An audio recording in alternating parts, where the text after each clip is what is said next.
Olá, tá começando o 141º episódio do A Fonte da Gigahertz, patrocinado nessa semana pela Gorilla Shield e pela ExpressVPN. Quem fala aqui é o Marcos Mendes e assim como toda semana, o Felipe Espósito também tá por aqui. Beleza? Tudo certo, Marcos? E aí, como é que vai? Tudo bem, gravando num dia diferente, 100% por culpa minha. Fui me enfiar no sul de Minas por uns dias e a internet lá deixou a gente dar mão. Estamos gravando na terça-feira. Rolou um carnavalzinho por aí, não? Aqui as coisas foram bem tranquilas, fiquei assistindo o Oscar, né? A gente até tava falando disso aqui antes da gravação, mas não, o carnaval foi mais ficar em casa mesmo. Aqui eu entendi a mensagem. A Lari falou assim, puxa, é o primeiro carnaval desde a época da faculdade que eu não vou ter que trabalhar. O que você acha de a gente dar uma volta, hein? Falei, ok, vamos dar uma volta. Vamos dar uma volta. Foi legal, fomos lá pra Poços de Caldas que eu não conhecia, cidade divertida. Carnaval não é exatamente a minha vibe, mas ainda assim, lá ficamos com amigos, foi divertido. Apesar da internet ter deixado a gente na mão. Mas a Apple também resolveu aproveitar o carnaval, não foi isso? A Apple também entrou no ritmo de carnaval e eles lançaram uma propaganda, na verdade, um clipe filmado com o iPhone 16 Pro. A Apple, né, tem investido em várias propagandas do iPhone 16 recentemente, a maioria sobre Apple Intelligence lá fora, aqueles ads que eu acho bem questionáveis, mas esse do carnaval ficou muito legal, porque, pra quem lembra, lá no passado, a gente tá falando de iPhone 7, iPhone 10, eles faziam uns ads bem legais. Teve aquele do iPhone 7 Plus, que era Meu Bloco na Rua, gravado com uma música do Baiana System, que eles usaram o modo retrato para fazer vários não tinha modo cinema ainda, né? Então eles fizeram várias fotos em modo retrato, aí juntaram tudo isso num vídeo, né? Um stop motion, ficou super legal. Adorava esse ad. Depois teve o do iPhone 10, que destacava aquele modo retrato novo, que tirava o fundo das fotos. E nunca mais. Agora a Apple voltou com essa celebração de carnaval, né? Até conversei um pouquinho com a Apple e eles me explicaram que a ideia foi não só celebrar o carnaval, mas juntar a ideia do carnaval com o Oscar. Porque a música, né, a obra Brasil em Cena, ela foi escrita por Jair Oliveira e interpretada pela Nilce Carvalho. E ela fala, né, sobre cinema, carnaval, então a ideia deles foi realmente juntar ali as duas coisas, né? O brasileiro estava num momento de comemoração que parecia Copa do Mundo, né? A galera tava na rua pro carnaval, mas também tava torcendo pro Oscar, então foi aquela coisa. A Apple aproveitou esse momento justamente para gravar esse clipe, claro, divulgar o iPhone 16. Ele divulga aquele recurso áudio mix, mixagem de áudio, que você consegue alternar os modos, reduzir o ruído de fundo, deixar o áudio focado só no que tá aparecendo em cena. Então, o clipe foi gravado com isso. Até já começa ali mostrando o iPhone, dá pra ouvir o som ambiente, clica ali som de estúdio, já elimina o som de ruído e você tem daí só, né, a filmagem da música em preto e branco até do clipe até o final. Então, bem legal, um clipe curtinho de 1 minuto. A Apple também disponibilizou a música no Apple Music, uma versão maior para quem quiser escutar. Mas não foi só isso, ela também atualizou o site. Então, se você abrir o apple.com/br, tem lá iPhone 16 com confete, tem playlist de carnaval do Apple Music. Então, é uma campanha bem grande. Fazia tempo que eu não via a Apple investindo tanto assim, uma campanha aqui pro Brasil especificamente. Mas essa ficou bem legal, até compartilhei no 95Mac depois e o pessoal também achou super bacana a propaganda, né? O vídeo, a ideia de decorar o site. Então, tá aí, né? A Apple investindo, que inclusive, né? Eu falei de Oscar, essa propaganda passou na Globo no intervalo do Oscar. Então, a Apple colocou ali, né? Pra divulgar bem. Eu vi o pessoal, porque Oscar passou em vários lugares, né? Streaming foi na Max, né? No Max, TV privada Max. Não, TV privada TNT, Streaming Max, que é tudo da Warner, né? Mas na TV aberta foi a Globo. Na Warner, né, nos canais da Warner, eles estavam passando bastante aquela propaganda nova do 16Z, do bonecão de posto. Mas na Globo tava passando essa do carnaval e eu achei super... Foi inclusive, acho que a primeira propaganda, assim, no primeiro bloco de intervalo, a primeira propaganda que entrou foi a do iPhone, então achei super legal isso. Essa é aquela que todo mundo vê. Nem que Exatamente. seja pego de surpresa pra aprender que hora que é o comercial pra fazer um xixizinho. Essa, pelo menos os primeiros segundinhos ali, assiste, né? Exato. É. O Oscar eu acabei vendo pelo Max. Eu não suporto os comentários em português. É uma falação de bobagem só pra ganhar tempo ali que não dá, não. Então eu acabei vendo no Max, no idioma original mesmo. Então não vi nem essa propaganda do posto, nem essa do Carnaval. É interessante, né? Porque a campanha que a Apple tá fazendo para Carnaval, ela é bem calcada ali, iPhone 16. É um iPhone novo para chamar de seu. Dá pra ver bem qual que é o foco e público, etc, que ela quer atingir. Mas o modo de filmagem, de mixagem de áudio, etc, não tem no E, né? É só no 16 Pro. Aparentemente, pelo menos no site da Apple, pelo que eu vi, não tem mesmo, não. É só no iPhone. O 16 normal tem. O 16 e o 16 Pro. Não tem no 16e. Ah, ok. Tá, porque não, como fala, filmado com o iPhone 16 Pro, eu imagino, só teria no Pro, então não, ok. Mas ainda assim, interessante ver as duas campanhas mesmo, ao mesmo tempo aí fazendo, e o comercial ficou bonitinho mesmo, é bacana. Agora, eu sei que quem tá escutando aqui pro comecinho do episódio falou, ué, não vou falar de Severance? Vamos falar de Ah, a gente Severance. vai. Teve o que é possivelmente meu episódio favorito da série até hoje. Então, pra quem não viu o episódio, ou quem não se importa com Severance, é só pular o capítulo. Pra quem não viu o episódio, falou, acho que eu vou escutar mesmo assim, ó, sininho de spoilers. Então, a partir desse momento, eu te falar sobre o que aconteceu, as nossas teorias, o que a gente entendeu do episódio, que é o episódio Chikai Bardo, que eu pesquisei, é um dos estágios da morte budista, acho que é o quarto estágio, uma coisa assim, a hora que você vê a luz, né? Basicamente. E foi, olha, Felipe, eu acho mesmo que é meu episódio favorito da série até agora. Cara, esse episódio é muito, muito, muito bom também, um dos meus favoritos. Foi aquele episódio que até depois eu mandei mensagem pro Marcos quando assisti, que do início ao fim eu tava assim, sem piscar, tava prestando atenção em tudo, são muitos detalhes, não só de informação sobre a série, mas de câmera também. A gente vai falar sobre isso detalhadamente, mas era muita coisa. Eu vi, fiquei perplexado e eu assisti de novo porque é um episódio muito bom, dos meus favoritos também, Marcos. Eu terminei de ver, eu falei, cara, eu quero ver de novo. Eu falei, não, quer saber? Eu vou deixar marinar, vou deixar as sensações que quiseram passar virem, vou dar aquela fermentada na cabeça. Eu só reassisti rapidinho, assim, pulando algumas partes, etc, pra fazer as anotações aqui ontem, né, enquanto eu preparei a pauta pra gente gravar. Mas, E deu pra, assim, colocando esse episódio, talvez o episódio que eles fizeram lá, o fim de semana, de retiro, etc, né, eu gosto dessa ideia de você fazer um episódio relativamente fechado, contar uma história completa, nem que seja a história inteira de um relacionamento, como foi o caso desse, ou ali do retiro deles na neve. Então, eu sei que pra quem tá falando, gente, já vamos avançar com a história, deve se incomodar com esses passos meio de lado, mas esse foi bastante pesado em mostrar o histórico, a gente conheceu. A gente até tinha falado, né, no comecinho da temporada, então vai ter episódio que vai contar como é que o Mark e a Gemma se conheceram, né, vamos ter esses desvios. Mas não foi o desvio, acho que foi um dos que mais abriram um pouquinho ali o capô, ou alguma coisa que mostra o que tá por trás ali da cortina, meio Mágico de Oz, pra entender um pouco, né, da motivação.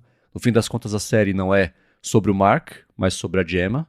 A gente teve na semana passada a frase da Regabi, né, ela é essencial, então nesse episódio mostrou mais ainda que ela é, talvez, o experimento. Cold Harbor, minha teoria de que ela era o Cold Harbor, ganhou um pouquinho mais de peso, apesar de agora a gente saber que ela de fato está viva, que não foi um clone, não foi nada assim, na verdade ela passou por fingiu um acidente, acharam um corpo lá para falar pro Mark que era ela, que estava queimada, então tá irreconhecível, ele só reconheceu o que deu ali, e ela mesma a gente sabe que quer escapar, que quer sair, né, quer voltar pro Mark, tanto quanto ele quer ter a Gemma de volta. Agora ele sabe que isso pelo menos é possível, né? A gente sabe que ela está viva mesmo. Eu tenho muitas teorias, inclusive a gente pode, né, falar primeiro sobre o episódio em si, depois pular para as partes de teorias, mas realmente esse episódio também concordo com o Marcos. Não acho que ele fugiu, né, igual teve ali o episódio da floresta também, mas esse ele explica muita coisa. Claro que ele também deixa muitas dúvidas, mas eu acho que ele explica muitas dúvidas que a gente tinha desde o início da série, sobre principalmente quem é a Gemma, né? Como ela apareceu ali, como que começou esse relacionamento deles. Então, isso é muito legal. Saber justamente, né, se ela tá viva, não tava, que a gente ficava nessa dúvida. O que aconteceu com ela depois que eles recolheram a versão terapeuta, né? Então, a gente tinha essas dúvidas e agora temos uma noção de tudo o que aconteceu. E, novamente, não só o episódio traz várias informações novas pra gente, como a filmagem dele, a fotografia linda. Ele foi o primeiro episódio dirigido pela, acho que, diretora de fotografia da série, se eu não me engano, né? É Não exatamente lembro o isso. nome dela agora, mas assim, ela fez um trabalho excepcional. As partes de memória, né, que vai voltando. O episódio ele passa esse tempo todo alternando entre o que a gente acha que é o presente e o passado com da Gemma ali conhecendo o Mark. E toda vez que volta ali, é gravado em filme, é uma coisa muito... Uhum. Quando eu vi a primeira vez, eu já fiquei naquela coisa, né? Será que é filtro? Será que é filme mesmo? Porque é diferente, né? Tem aquele granulado do filme. E aí depois a diretora confirmou que é filme mesmo. Tem uma cena muito legal que a Miss Casey, né? Que ela é chamada a Annie dela, né? A Miss Casey está ali com o Mark, e aí a câmera vira e aponta pra luz e desce através dos fios. No primeiro momento eu falei, pô, né? CGIzão do brabo. Não, ela falou depois que aquele shot foi todo feito ali usando a câmera mesmo, técnica, que não teve CGI. Eu falei, nossa. E por essas e outras que eu tive que assistir de novo. Primeiro, pra pegar esse monte de detalhe que teve no episódio. E segundo, pra apreciar, porque, nossa, é uma obra de arte, né? Completamente. Chama Jessica Lee Gagné, o nome da diretora de fotografia. Ela trabalhou já com o Ben Stiller algumas vezes. Ele tem uma série que é Escape from Dannemora, uma coisa assim. Eu tô pra ver, inclusive, porque ele fala muito sobre essa série no podcast de... Quer dizer, é uma série, né? No podcast de Severance, então tá na fila aqui pra ver. Tem a Patricia Arquette, inclusive, né? Que faz a Miss Colbell. Então vai ser interessante ver. Depois, acabando a temporada, aí eu pulo pra um outro universo do Ben Stiller. Mas ela já trabalhou com ele algumas vezes. E no podcast de Severance ela fala, né, sobre como o desafio dela ser a diretora do episódio e ela também ser a diretora de fotografia, né, a cinematógrafa do episódio, e como esses dois papéis que são complementares, geralmente, né, você tem ali uma troca de ideias, ela não tinha essa troca de ideias, que era tudo com ela, né, e ela assustou até com a rapidez com a qual o negócio era filmado, filmou, vambora, próxima cena, e vamos aí, então foi interessante acompanhar ele do lado dela, e concordo, episódio lindo, a parte de fotografia mesmo, né. E um ponto rápido aqui, a atriz que faz a Gemma, ela é nepalesa, morou um tempo na Austrália, tem uma história muito maluca de vida, e ela é casada com o cara que fez o Zava, de Ted Lasso, né? O Nathan mandou pra gente e falou, ui, essa trivia eu não conhecia. Pois é, eu também não sabia, né? No fundo parece que todo mundo ali do Apple TV Plus tem uma ligaçãozinha. Mas aí, dica do Nathan que mandou pra gente mesmo. E é um elenco muito bom, né? Não tem como. Exato. Mas vamos lá, o episódio começa com uma doação de sangue, que aí já vou jogar minha teoria aqui, que não era doação de sangue coisa nenhuma, era pra identificar candidatos pra um estudo, uma coisa assim. Então, né, vai saber por que se botaram ela sentada do lado dele, se é uma coincidência mesmo, né, a Gemma e o Mark. E eles se conhecem, chamam em inglês de meet cute, né? O jeito que um casalzinho se conhece, uma brincadeirinha, você vê ali que tem uma faísca, uma coisa assim. E a cena termina mostrando que o equipamento de coleta de sangue pertencia a Lumon. Então já fica óbvio desde o começo por que aquilo estava acontecendo. E aí o episódio tem 2 momentos em que eles mostram uma fala sendo colocada do jeito diferente no contexto diferente, né? Então, quando a gente vem pro que a gente acha que é o presente e a Gemma terminou de dar o sangue lá, né? O episódio começa com o paralelo. Ela doando sangue lá no começo, na faculdade, e ela fazendo o exame de sangue na Lumon. E a enfermeira fala, né? Where did you go? Né? Pra onde você foi? Que é a mesma coisa que a irmã do Mark fala pra ele lá no fim do episódio. Tem eu te amo, escuta, te falei te amo, né? Em 2 momentos bem diferentes, né? Com contextos bem diferentes ali. Então o episódio fez esses espelhamentos. E a gente, dentro da Lumon, já vê que ela tá lá faz um tempo, já conhece como é que vai ser o roteiro. Quantas salas são hoje? Né? Já sabe que ela vai passar por um monte de coisa incômoda como parte de um grande estudo. Ela sabe, ao contrário do pessoal dos INIs, né? Quer dizer, dos outs de processamento de dados, ela sabe que ela é um estudo. Né? Estão coletando sangue, tá fazendo exercício, tá tendo, sei lá, pesadelo. Você lembra de alguma coisa da sala? Você fica o tempo inteiro cutucando isso. Então, ela tá lá por algum motivo que deve ser para tentar engravidar. Né? A gente vê depois, isso vai se revelando. Mas temos novos corredores, né? Um esquema novo de corredor, né? Bem diferente da sala ali que a gente conhece, né? Lá da parte de cima. Exato, temos novos corredores, cada um com um nome que remete ao nome de um lugar mesmo, né? Então, Wellington e cada sala é uma coisa, a gente vê que é uma coisa bem segura, né? Porque tem a enfermeira e aí pra entrar na sala ela coloca a mão dela ali, pega uma provinha de sangue antes de entrar, então é uma coisa bem restrita. E a gente descobre que finalmente tem naquele andar misterioso quando o elevador, Uhum. né, desce. Então, isso também, acho que de certa forma foi uma resposta, porque o Irv mesmo passou o tempo todo falando desse elevador, a gente viu as pinturas do elevador, sabíamos que o Burt, ou o pessoal ali do outro time, que era o time do Burt na época, sabia mais ou menos o que acontecia lá. E por fim teve até a ligação com o cara assoviando lá no outro episódio, que no Sim, fim das sim. contas era, né, o médico, o dentista pegando as ferramentas, descendo lá pro andar, e depois ele vai consultar ali a Gemma. Então, a gente acabou descobrindo o que tem ali embaixo.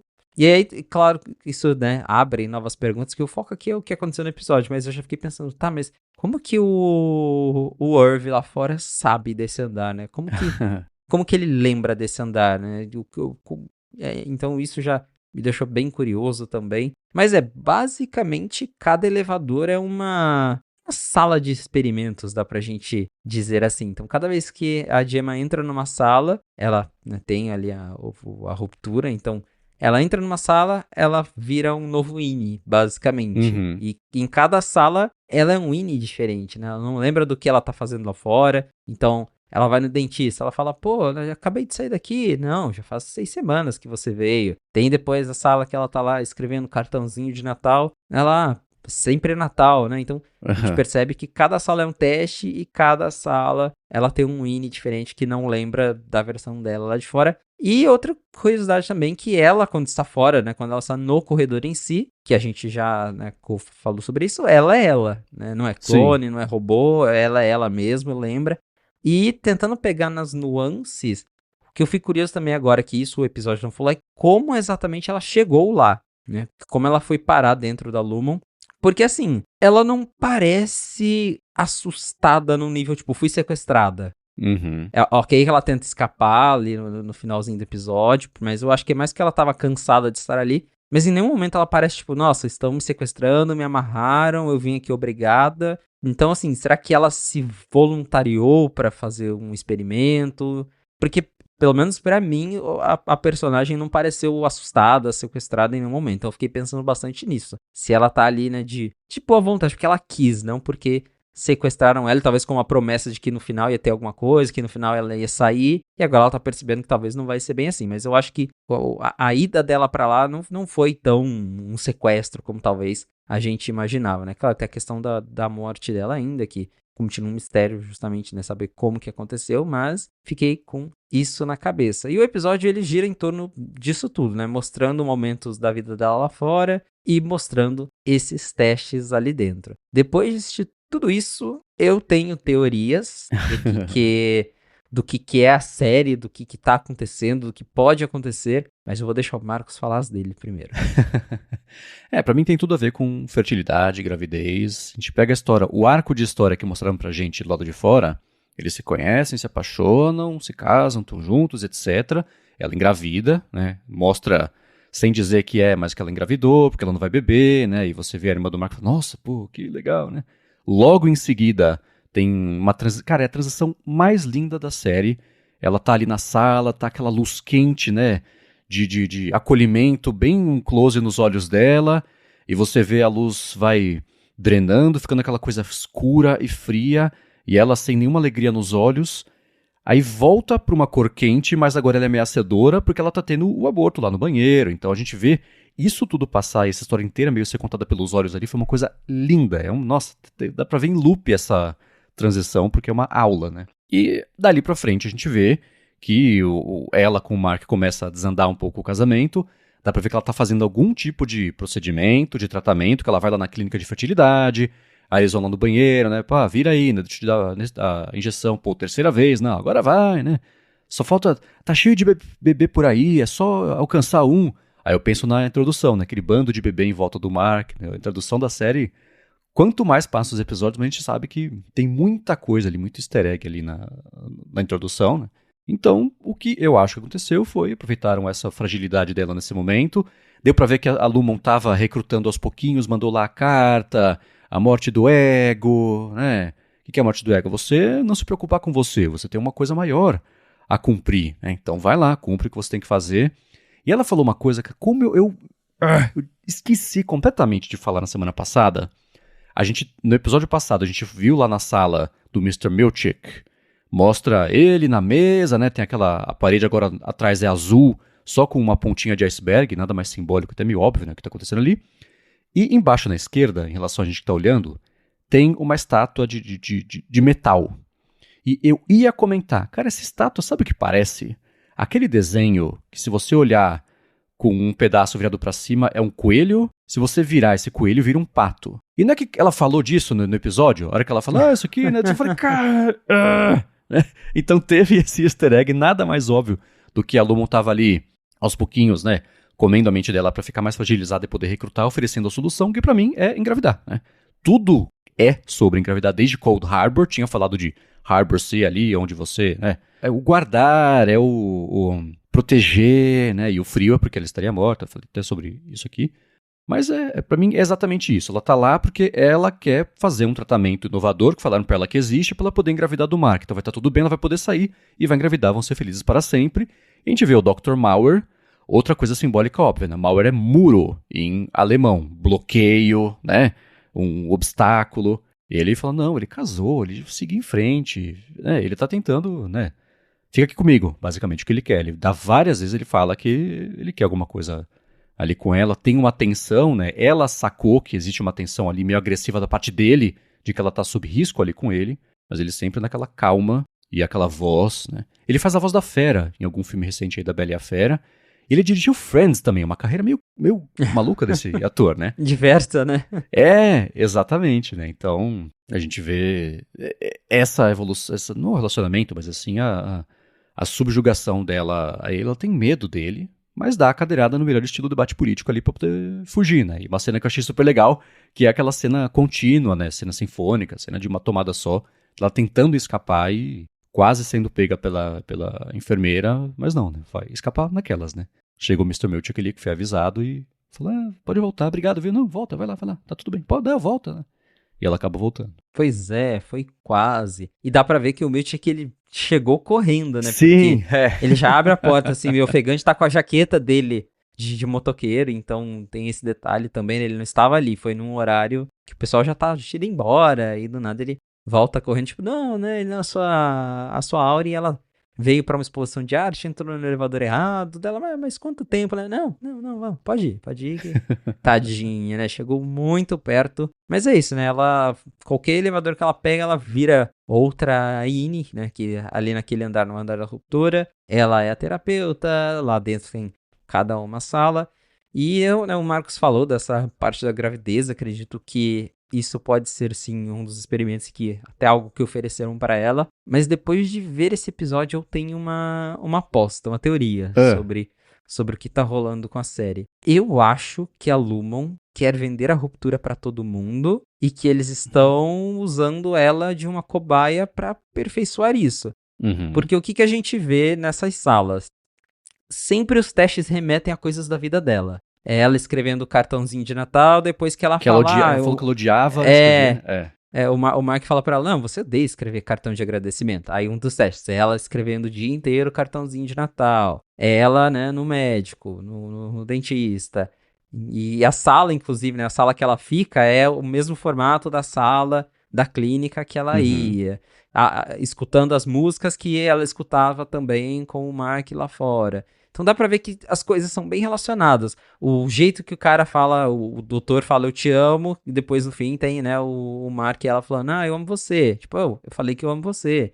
Então a minha teoria e isso também juntando com naquele momento da cena que eu falei, que não foi CGI, que desce lá e a gente vê que tem uma galera monitorando o pessoal do refinamento de dados. Chega eu esqueci o nome Drummond. dele. O Mr. Drummond, isso. E fala, não, a ruptura tá né, tá segurando, eu não lembro as palavras certas, mas era algo assim, né, pra ver se a integridade da ruptura estava boa. Eu chuto que cada sala é um teste pra ver se ela acorda. Tipo, vamos expor ela a situações que lembram a vida dela lá fora, pra ver se a ruptura tá funcionando ou não. Porque, inclusive, no comecinho do episódio, quando tem lá, Previously on Severance, passa uma cena se eu não me engano, da Miss Cobell, discutindo se era bom ou não ter o Winnie do Mark com o Winnie da Gemma, e aí a resposta é, né, tipo, não, aí a gente já vai saber se o chip funciona. Então, a minha teoria é de que eles estão testando ela, né, com essas situações pra, sei lá, porque tem um momento que a gente vê uma das salas, é só ela num avião em turbulência. Sim. E eu acho que no fundo pode ser isso, o Lumen quer vender a ruptura pra, tipo, nunca mais enfrente seus medos, né? Vai no dentista? Ruptura. Vai andar de avião? Ruptura. Claro que pode ter uma coisa maligna por trás, né? Mas eu acredito que eles querem vender. E Cold Harbor, né? Eu fiquei pensando, o que é Cold Harbor? Só pode ser o teste mais pesado. O que é exatamente? Não sei. Mas pode ser algo sobre a gravidez. Só pode Pode ser. ser algo sobre, né, sobre o casamento dela. Mas eu acho que, né, como a série até mostrou o aborto, acredito que o que seria pesado para ela? A gravidez. Agora, como exatamente o refinamento de dados liga com isso ainda é uma questão. Será que eles estão indiretamente refinando os algoritmos desse chip? Será que eles estão, né, que eles falam muito que eles precisam do Mark, né? Então, será que eles usam o subconsciente do Mark para criar esses testes para ela? Isso é um mistério ainda, mas eu acho que tem algo nesse caminho, de que eles querem vender a ruptura, aproveitaram que ela se voluntariou ali para outra coisa, e em cima disso eles vão fazer testes para ver até onde o processo funciona mesmo, até onde a pessoa consegue se livrar de um trauma, né? Não lembrar de algum trauma. Então, fiquei com isso na cabeça, e inclusive são tantos detalhezinhos, né? Depois eu fiquei pensando, quando eu fui rever o episódio com tudo na cabeça, na abertura da segunda temporada tem o carrinho dela batido, né? Assim, meio que entrando no lago. Então, nossa, são muitos detalhes, mas eu acho que esse episódio, pelo menos pra mim, me deu esse possível caminho. A gente deu pra entender sobre o que é, né? A série, pra onde a história tá levando. Acho que muitas teorias caíram por terra, agora é por esse caminho aqui que a gente vai, né? Vamos explorar isso aqui. Deve ter muita gente falando, nossa, não, perdeu o brilho. Não era nada disso que eu queria. É o que acontece quando você começa a explicar, né? Cuidado com o que você deseja. Então, fazendo até a analogia do corredor, muita porta fechou e agora foi uma que a gente entrou e viu qual que é, né? Eu acho que o lance da gravidez faz sentido. Tem todo o retiro de gravidez lá, que a Devon viu, a mulher que não lembrava dela. Pra gravidez, pra mim, é 100% isso. Tem que ver como que é a parte, né?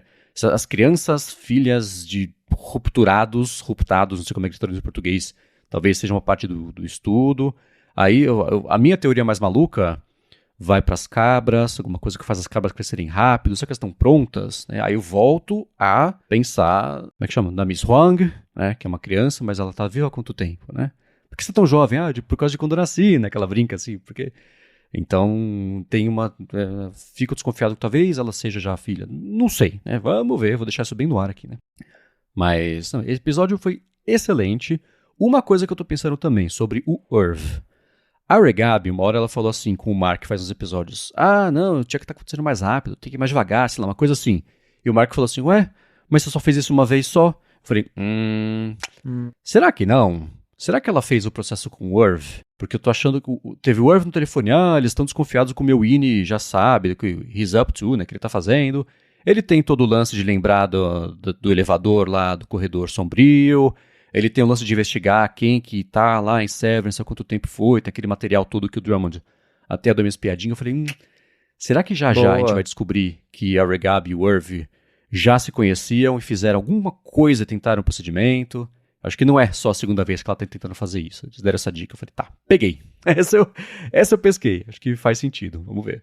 E ela desistiu, né? Por esse lado. Exato, ela desistiu, teve aquela discussão com a Devon ali, que ela queria ligar pra Miss Cobell.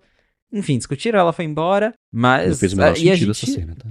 Pois essa eu também achei que foi muito nada a ver essa discussão, né? Mas, no finalzinho ali a gente tem, né, o que a gente acredita ser o Mark acordando, mas depois não mostra o que aconteceu. Então, fica aí a curiosidade já, né? O gancho pro próximo episódio, mas boa teoria essa do Irving.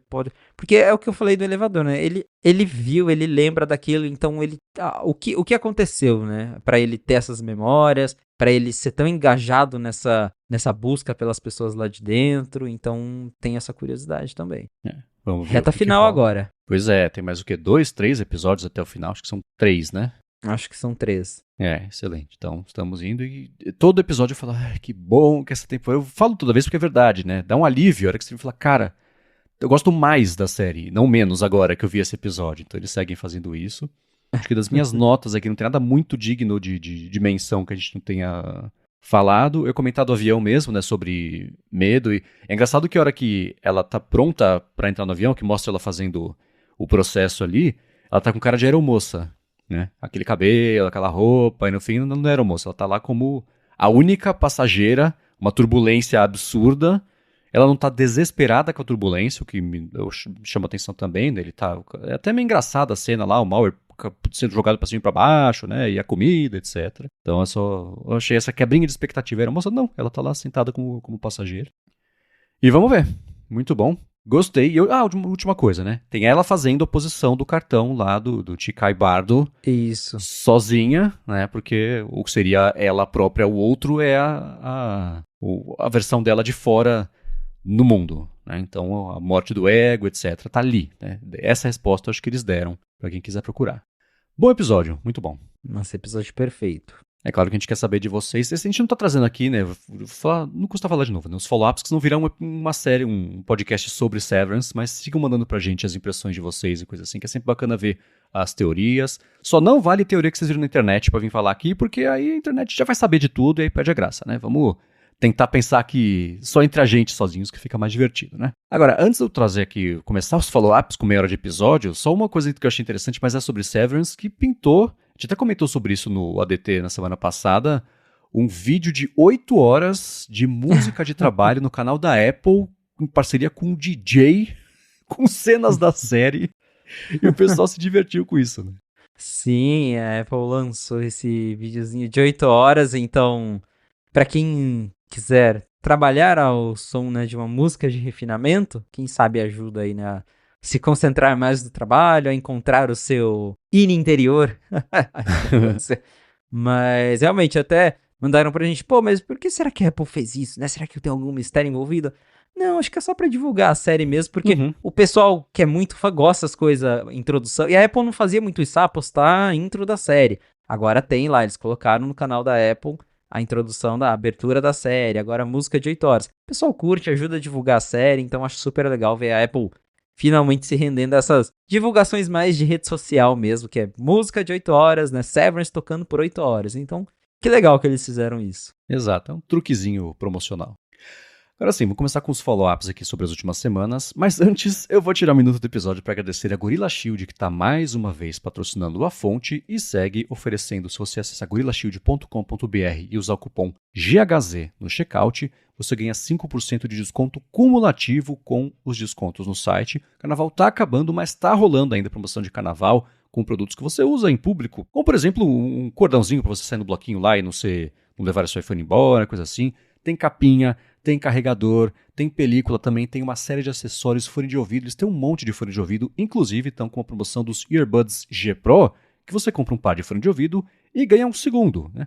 E se você usa o cupom GHZ, você ganha 5% de desconto ainda por cima disso, de você levar os dois fones. Então acessa lá, gorillashield.com.br, cupom GHZ no checkout para ganhar 5% de desconto cumulativo com os descontos do site, de tudo, de um monte de coisa, de acessórios que eles têm por lá. Muito obrigado a Gorilla Shield pelo patrocínio de mais esse episódio da Fonte e pelo apoio a toda a Gigahertz. Valeu, Gorilla Shield. Muito bem, né? A gente comentou aqui na semana passada sobre como o iOS acrescentou a categoria de tradutor, como os aplicativos ou serviços que você pode usar de terceiros como padrão do sistema. Eu falei, putz, se desse para usar o ChatGPT como tradutor do sistema ia ser perfeito. E o Rambo falou que se a OpenAI implementar a API de tradução, você pode usar o ChatGPT como tradutor do sistema inteiro. Seria burro, não implementaria isso inclusive. E mesmo assim, se a OpenAI não quiser fazer isso, alguém poderia implementar usando a própria API da OpenAI, o sistema de tradução, E para complementar aqui, ele falou, ele nem lembra se a gente comentou, a gente não falou rapidinho também, mas do iOS 18.4, que teve beta novo, a gente vai falar sobre isso aqui, saiu a API para os aplicativos terem os próprios Smart Replies, que a Apple inclusive menciona, né, na documentação que poderia usar modelos do próprio aplicativo para poder gerar respostas. Então, de certa forma, o iOS está já preparado para poder permitir que as pessoas implementem as APIs de IA como se fosse, entre aspas, um aplicativo ou dentro mesmo do aplicativo para usar serviços e funções nativas do iOS, as novas. Isso eu achei bem legal. Com certeza. A gente, né, comentamos sobre tradução, então se tiver a opção de usar o OpenAI para traduzir no sistema, vai ser perfeito, porque é aquilo que nós até conversamos antes. O tradutor da Apple, ele ainda é meio fraquinho, ele ainda faz aquela coisa mais tradução literal, e com IA a coisa fica bem mais contextual. Então eu também, quando eu preciso traduzir algo importante, algo que eu não entendi direito, já corro lá pro ChatGPT. Então acredito que é questão de tempo mesmo. É uma API nova, então a gente precisa esperar primeiro ela ser lançada para todo mundo, para depois os aplicativos serem atualizados. Acredito eu que a OpenAI deve ter muito interesse em colocar isso para funcionar no iOS, é questão de tempo mesmo. Sem dúvida. E ela já colocou, né, o aplicativo para ser o buscador padrão do Safari, por exemplo, que você consegue adaptar. Então ela está de olho. E certo, ela, a Perplexity é outra que vem na cola. Tudo que dá para fazer, ela está fazendo em telefones Android, no iOS também. Então vamos ver o que rola sobre isso. Agora, na semana passada, a gente comentou sobre como o Mail do macOS vai ganhar aquelas categorias que tem, igual tem no iPad, agora também, né, nesse beta novo, mas tem no iPhone já faz um tempinho, que ele identifica e categoriza sozinho os e-mails por conta ali dos conteúdos e coisas assim. Eu queria desligar isso e achei um jeito de não desativar os botões, mas apertando, acho que era o Command, né, na lista de botões aparecia o All Mail. E pronto, estava resolvido. Mas o Ivan Wilhelm falou o seguinte, no macOS, lá no Mail, você também tem como desativar as categorias, mas tem que ir lá no menu Visualizar e desligar a opção Mostrar categorias no Mail, desativa e pronto. Fiz isso em tempo recorde, obrigado ao Ivan. E agora tá Valeu, como sempre Ivan. foi o Mail. Exatamente, vi aqui a dica dele, já corri aqui e realmente dá para ir lá no menu Visualizar, Mostrar categorias no Mail, só clicar, desativa e pronto. Acabei de fazer a mesma coisa. Exatamente. E uma outra coisa que foi assunto aqui que a gente discutiu há algumas semanas foi quando o AI PIN, né, foi decretado, o que todo mundo já sabia, que ele ia acabar sendo recolhido, e acabou, e agora a HP vai comprar as partes da Humane, e como muito disso era culpa de que, primeiro, o negócio não fazia nada muito direito do que eles tinham prometido fazer, e em segundo lugar, eles tentaram substituir o telefone, e é óbvio que não substituíam o telefone, porque para você substituir, você tem que fazer tudo que o negócio tem, e fazer melhor, e fazer mais, e não era o caso do AI PIN, mas teve um aspecto dessa história toda. Por isso que eu estou dizendo como follow-up aqui, porque a gente repercutiu isso desde o lançamento, na verdade, do AIPIN, e estamos falando no ADT muito sobre isso também, que é o seguinte, né? Fiquei pensando, que produto tem que existir? O que esse AIPIN poderia ser? Se ele pudesse ser feito do zero, com orçamento infinito, para não só cobrir e suprir as falhas todas que ele tinha, as necessidades, as carências, mas o que mais? Para ser perfeito e dar certo. Eu concluí que nada. Porque ele não conseguir se conectar e qualquer aparelho, na verdade, não poder se valer do tesouro de dados e de capacidades que é o iPhone, você tem que fazer um iPhone novo para ser melhor que o iPhone, para funcionar no dia a dia junto com o iPhone da pessoa, porque ela não vai abrir mão, então não tem como, né? E aí eu escrevi no Mac Magazine uma matéria que fala que está na hora da Apple abrir o iPhone, porque especialmente com o IA a gente está vendo, é impossível ela tirar proveito de tudo o que o próprio iPhone tem a oferecer. Pode não ser interessante para ela, o que não quer dizer que não seja útil para a gente, algumas possibilidades. Pode ser que ela não consiga fazer, que é o caso de Apple Intelligence. Então, hoje em dia ele está tão avançado, tem tantas possibilidades, que esperar que ela resolva adotar uma coisa do jeito que ela quiser para a gente poder usar, é uma conta que para mim não faz mais sentido. Eu escrevi sobre isso no Mac Magazine no último fim de semana, vai ter o link na descrição aqui. Quem quiser comentar sobre isso pode comentar lá nos comentários do post, a gente pode agitar um pouco mais os comentários lá com isso. E eu quero entender do Felipe, né? Não só as impressões sobre isso tudo, se você vinha pensando nisso de uma outra forma também, como é que você vê esse não sei, o dilema da Apple entre manter tudo fechado, bonitinho para funcionar, integrado, que é uma maravilha, mas ao mesmo tempo a gente começar a perceber que está perdendo algumas possibilidades por conta disso, que são coisas que ela não pode não querer fazer, mas que seriam boas pra gente. Né? Esse papo de que tem que ser tudo fechado para ser tudo perfeitinho, não cola muito. Até porque a gente tem o exemplo vivo do Mac. O Mac é aberto, tem ali suas restrições, claro, mas não é nada perto do iPhone. E sim, o macOS, ele é bom, ele funciona do jeito dele. A gente não vê nada exagerado de problema com o Mac, tem suas camadas de segurança, mas ainda assim a Apple dá mais liberdade, então também acho que passou da hora já da Apple abrir mão de algumas coisas, porque a gente começa a sentir essas limitações. Tem recursos, tem implementações de aplicativos que não dá para fazer se não tiver um acesso mais aprofundado ao sistema. E a própria Apple tem flexibilizado em algumas coisas. Ela tem tentado facilitar a conexão de acessórios, tem tentado liberar mais APIs para desenvolvedores, mas ainda assim é muita coisa, são muitas restrições, e eu concordo com o que o Marcos falou no artigo, porque tem essa questão, né, da segurança e a liberdade, né, porque a Apple, sempre que apertam ela, tipo, pô, você tem que liberar isso aqui, por que que, né, a questão lá da Meta mesmo. Não, que a Meta não é nenhuma santa, mas vamos usar ela de exemplo, porque a Meta recentemente falou que a gente quer integrar melhor nosso óculos com o iPhone, mas a Apple não deixa. E a Apple sempre vem com o argumento, não, porque é segurança, porque a Meta quer roubar todos os seus dados, a Meta a gente quer proteger você. E ela quer mesmo, mas o conteúdo...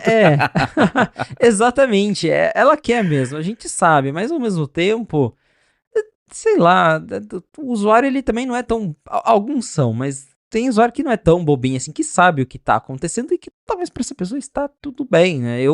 Eu tenho óculos da Meta, eu já assumi o risco de que o que eu tirar foto, a Meta vai ver. Mas eu uso o negócio e eu gostaria que ele funcionasse de uma maneira mais integrada, né? A integração dos óculos com o iOS hoje é meio engessada, no sentido de, só sincroniza a foto quando o aplicativo tá aberto. Ele não baixa a foto dos óculos automaticamente, que é algo que dá pra fazer no Android, por exemplo. Então, sei lá, eu gostaria de ter o controle, de falar, tipo, assumo o risco, entendo que a Meta quer pegar a minha foto, e tudo bem, eu quero a comodidade dos óculos passarem a foto pro meu telefone sozinho, sem eu ter que ficar emparelhando e abrindo aplicativo. E a Apple, ela bate muito, né, nessa tecla, mas já ficou uma coisa meio, a gente já entendeu, e dá pra ainda assim fazer de um jeito que abra o sistema, mas ainda assim peça permissão, tenha uma camada de segurança. Mas é isso, né? A Apple ela só vai fazendo as coisas quando ela realmente é pressionada. O tanto de coisa legal que ela fez aí nos últimos meses, ano, por conta de União Europeia, né? Liberou os emuladores de jogos. Era algo, né, impensável, algo super legal, todo mundo gostou. E ela falou, não pode, não pode, não pode, não pode. Agora liberou pra todo mundo feliz. Tá até ganhando dinheiro em cima disso, né? Porque tem aplicativo pago, compra interna, ela ganha a comissãozinha dela. Então, não sei até quando que, né, essas desculpas da Apple de que tem que ser tudo fechado mesmo para funcionar bonitinho, tem que ter a privacidade, até quando que isso vai colar. Então, também concordo que passou da hora já da Apple abrir, até porque, assim, o texto do Marcos começa falando da App Store, né? A gente lembrar do primeiro iPhone, pô, era bacaninha, era diferente, né? Chamou a atenção, mas foi o pessoal pegar na mão, todo mundo já ficava, tá, mas e se eu quiser fazer algo a mais? Pô, bacana isso aqui, mas é só isso que tem aqui, né? E aí veio jailbreak, veio coisas que a Apple era contra. No fim das contas, ela viu que não ia ter jeito. Ela ia ter que fazer a loja de aplicativos dela, né? Que hoje é o carro-chefe do iPhone, é o que fez o iPhone alavancar. Então, às vezes, a abertura ela vem pro bem. A abertura ela vem pra, né, elevar o produto. E eu puxo até pra gente, né, finalizar aqui, pra eu finalizar esse pensamento, pro Vision Pro, que o que eu mais vejo desenvolvedor é falando, pô, as APIs são tão limitadas, o device faz tanta coisa, mas quando a gente quer fazer algo com ele, não pode, não dá, não suporta o controle, que a Apple não deixa. Então isso, querendo ou não, só atrasa o produto. O Vision Pro ele é tão restrito quanto era o primeiro Apple Watch. A expectativa é que isso vá abrindo conforme a Apple vá aprendendo a fazer direito e otimizar o uso dos poucos recursos que ele tem, porque na medida do possível ele funciona de jeito independente, tem a bateria que ele não pode gastar, né? Dá para entender toda essa parte. E do iPhone assim, né? É um produto com 1,5 bilhão de usuários, basicamente, né? É impossível você manter o conceito de que um tamanho serve para todo mundo que tinha no primeiro iPhone, quando era uma coisa de robista nerd que nem esperavam vender tanto, em comparação com hoje em dia que você tem literalmente mais de 1 bilhão de necessidades diferentes, cada um tem uma, né? E você abrir o sistema não quer dizer que todo mundo vai ser obrigado a adotar essa abertura toda. Ele funciona, para quem não quiser, não tiver interesse, funciona exatamente igual é hoje em dia, né? A questão não é essa, a questão é E aí, a Apple, ela paga a si mesma, né? Ela é muito bem paga para resolver as questões. Eu nem entrei na parte técnica, porque aí vira um vórtex do caos que você não sai do lugar. Tá? Para falar da minúcia técnica, o argumento não era esse, era um pouco mais de alto nível sobre, comparar até com o Mac, né, que o Felipe falou que eu trouxe no texto. Pô, no Mac você pega um Text Expander, você pega um Keyboard Maestro, você pega qualquer aplicativo, basicamente, que se conecta ali e o mundo não acaba, né? No processo, acho que foi no da Europa mesmo, né? Alguém da Apple falaram, o iPhone é seguro? É. O Mac é seguro? É. Mas o Mac é aberto, então você confirma que é menos seguro? E alguém lá da Apple precisou cortar. Não, então, veja bem, na verdade, é assim, ele até que é menos seguro, mas ele é seguro também, né? Então, fala, tá vendo? Então dá para você ter as duas coisas, esse é o ponto, né? Então você poder... E o que eu falei sobre abrir iPhone são abrir essas possibilidades de você se conectar ao aparelho. E não é integrar assim, né, para os óculos da Meta roubarem as mensagens do iMessage. Não é isso. Eles fariam isso 100%. A Meta é o exemplo perfeito e péssimo para essa situação, porque é o produto dela que é o melhor exemplo de uma integração capada por conta das coisas do iOS. A Apple fala, sim, porque é a Meta. A gente fala, eu concordo, mas tá vendo como talvez exista um meio termo? Eu não sei nem lá e nem cá. E eu vou falar mais uma vez, para quem quiser ativar e tirar proveito disso. Eu sei que existe, por exemplo, o negócio de você fazer sideload de aplicativos que já tinha como, por meio de certificado da empresa, da App Store e tal. Tem golpe que liga para a vovó e fala, oi vovó, preciso aqui é do seu banco, preciso que você instale esse certificado aqui e você vai reiniciar o iPhone, reiniciou, tudo bem, agora que você entra aqui, acessa isso, põe sua senha. Tem, isso sempre teve, isso sempre vai existir. A missão da Apple é fazer o negócio de um jeito que no máximo possível dê para proteger, mas já tem como por lá isso tudo. Então tornar o telefone mais útil, mesmo que não seja abrir mão do orgulho e não ser você que vai tornar o telefone mais útil para a gente, mas o telefone ainda é o vetor de ter uma vida mais útil, né? Todo mundo sai ganhando. E é óbvio que ela teria que ser compensada por essa abertura. Óbvio, né? Assim, no texto eu não falei com todas as... Assim, não é um dispositivo de bem comum, né? O governo comunista fala assim, todo mundo agora tem que ter iPhone para que as empresas possam usar. É óbvio que não é isso, né? Mas existe um meio termo entre o jeito que ele está e como ele poderia ser mais útil. E é uma pena a gente está sendo atrasado porque não dá para ter coisas tão úteis que se complementem com o telefone porque ninguém consegue fazer. Depender dela, a gente já sabe que não vai ser assim. Então, o resumo tá na hora, já passou da hora de abrir. É uma exploração teórica, é óbvio que isso não vai acontecer, mas quanto mais eu pensei sobre esses aparelhos, e não só o AIPin, os óculos da Meta, o próprio Rabbit R1, que é outro natimorto, mas todos eles, né, poderiam ser mais úteis no dia a dia, oferecendo coisas que nem dá para fazer no iPhone. O Apple Watch, né, ele apareceu com quase nada. E hoje ele tem coisas... Vidas são salvas, porque ele se conecta direito ao iPhone e evoluiu por conta própria, mas depende do iPhone para poder existir, na maior parte do tempo. Então, são possibilidades que a gente está perdendo, deixando de ter, porque o iPhone, a Apple não quer abrir.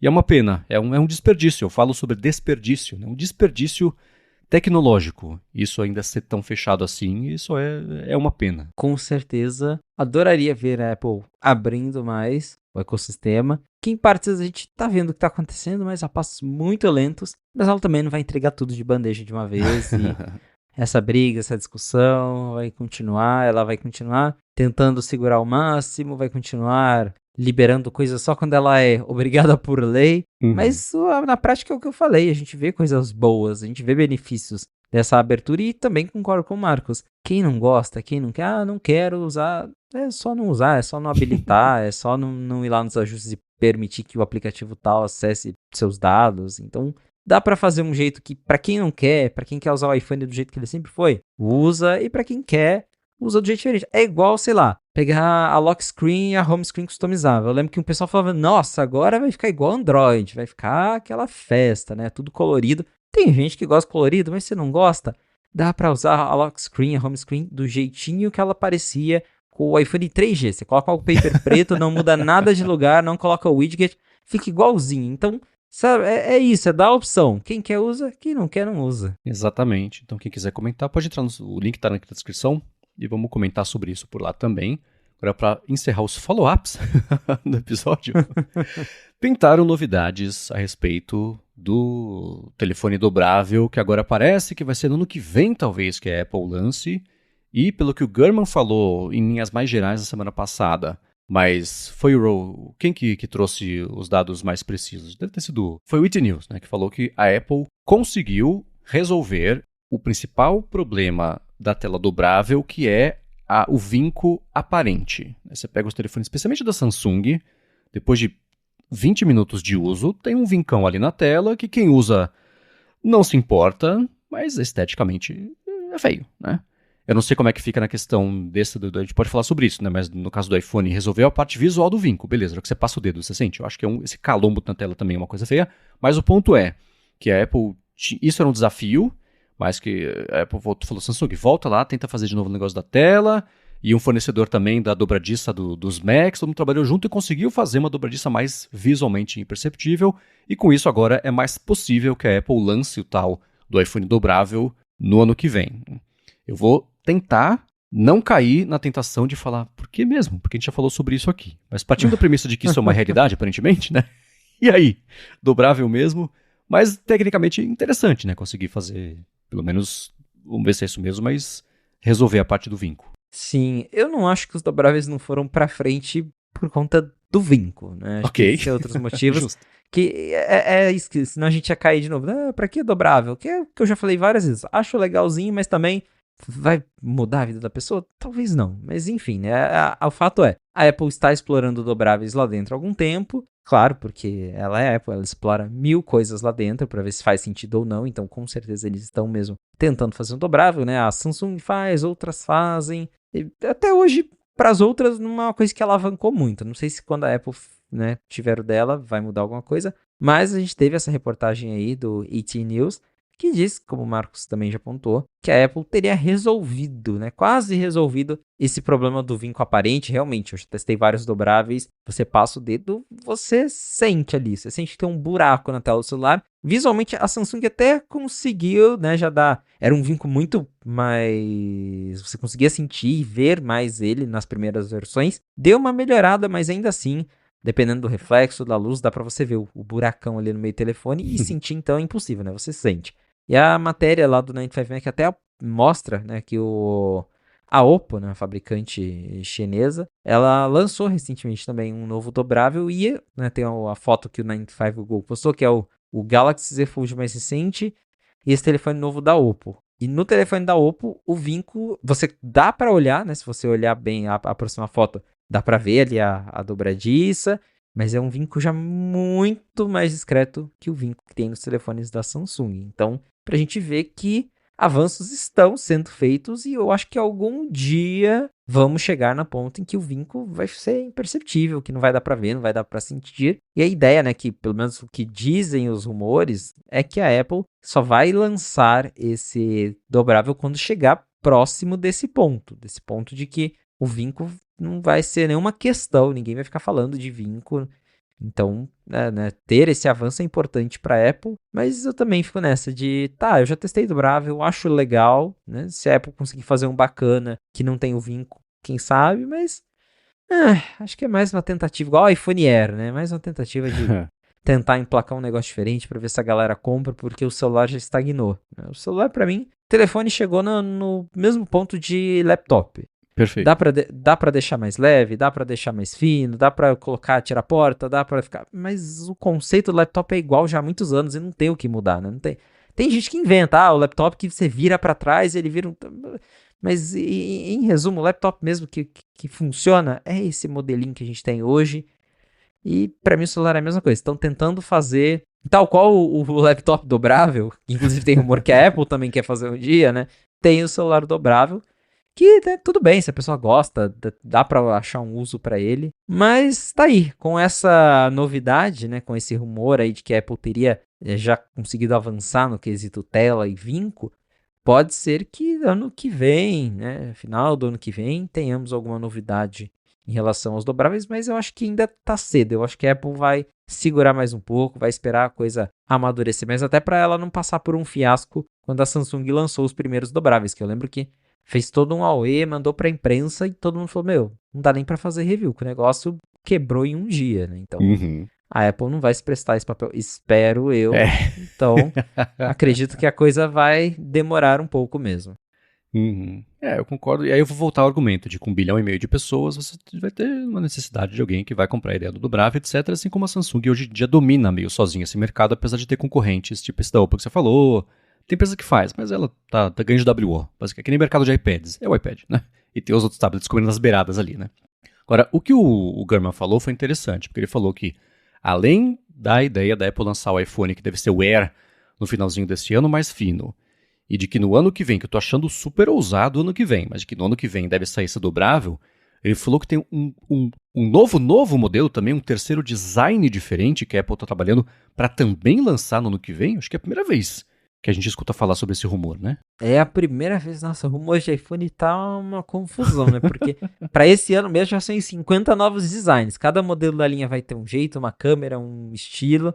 E agora o Gurman falou que além desse dobrável, teria um segundo no iPhone. Fiquei meio confuso, né? De novo, o Gurman é super vago, né? Então ele falou, um novo design de iPhone para 2016. Então não sei se de 2026. repente... 2026, 2016 já faz um tempinho. Então, não sei se de repente ele quis dizer que vai mudar o design da linha toda de novo. Porque esse ano o que a gente está vendo é que o layout da câmera vai mudar, né? A barra de câmera vai mudar, mas essencialmente, pelo menos pelo que vazou, o resto parece meio igual, né? A lateral, espessura, a tela, vai ser a mesma coisa, vai mudar o layout da câmera atrás.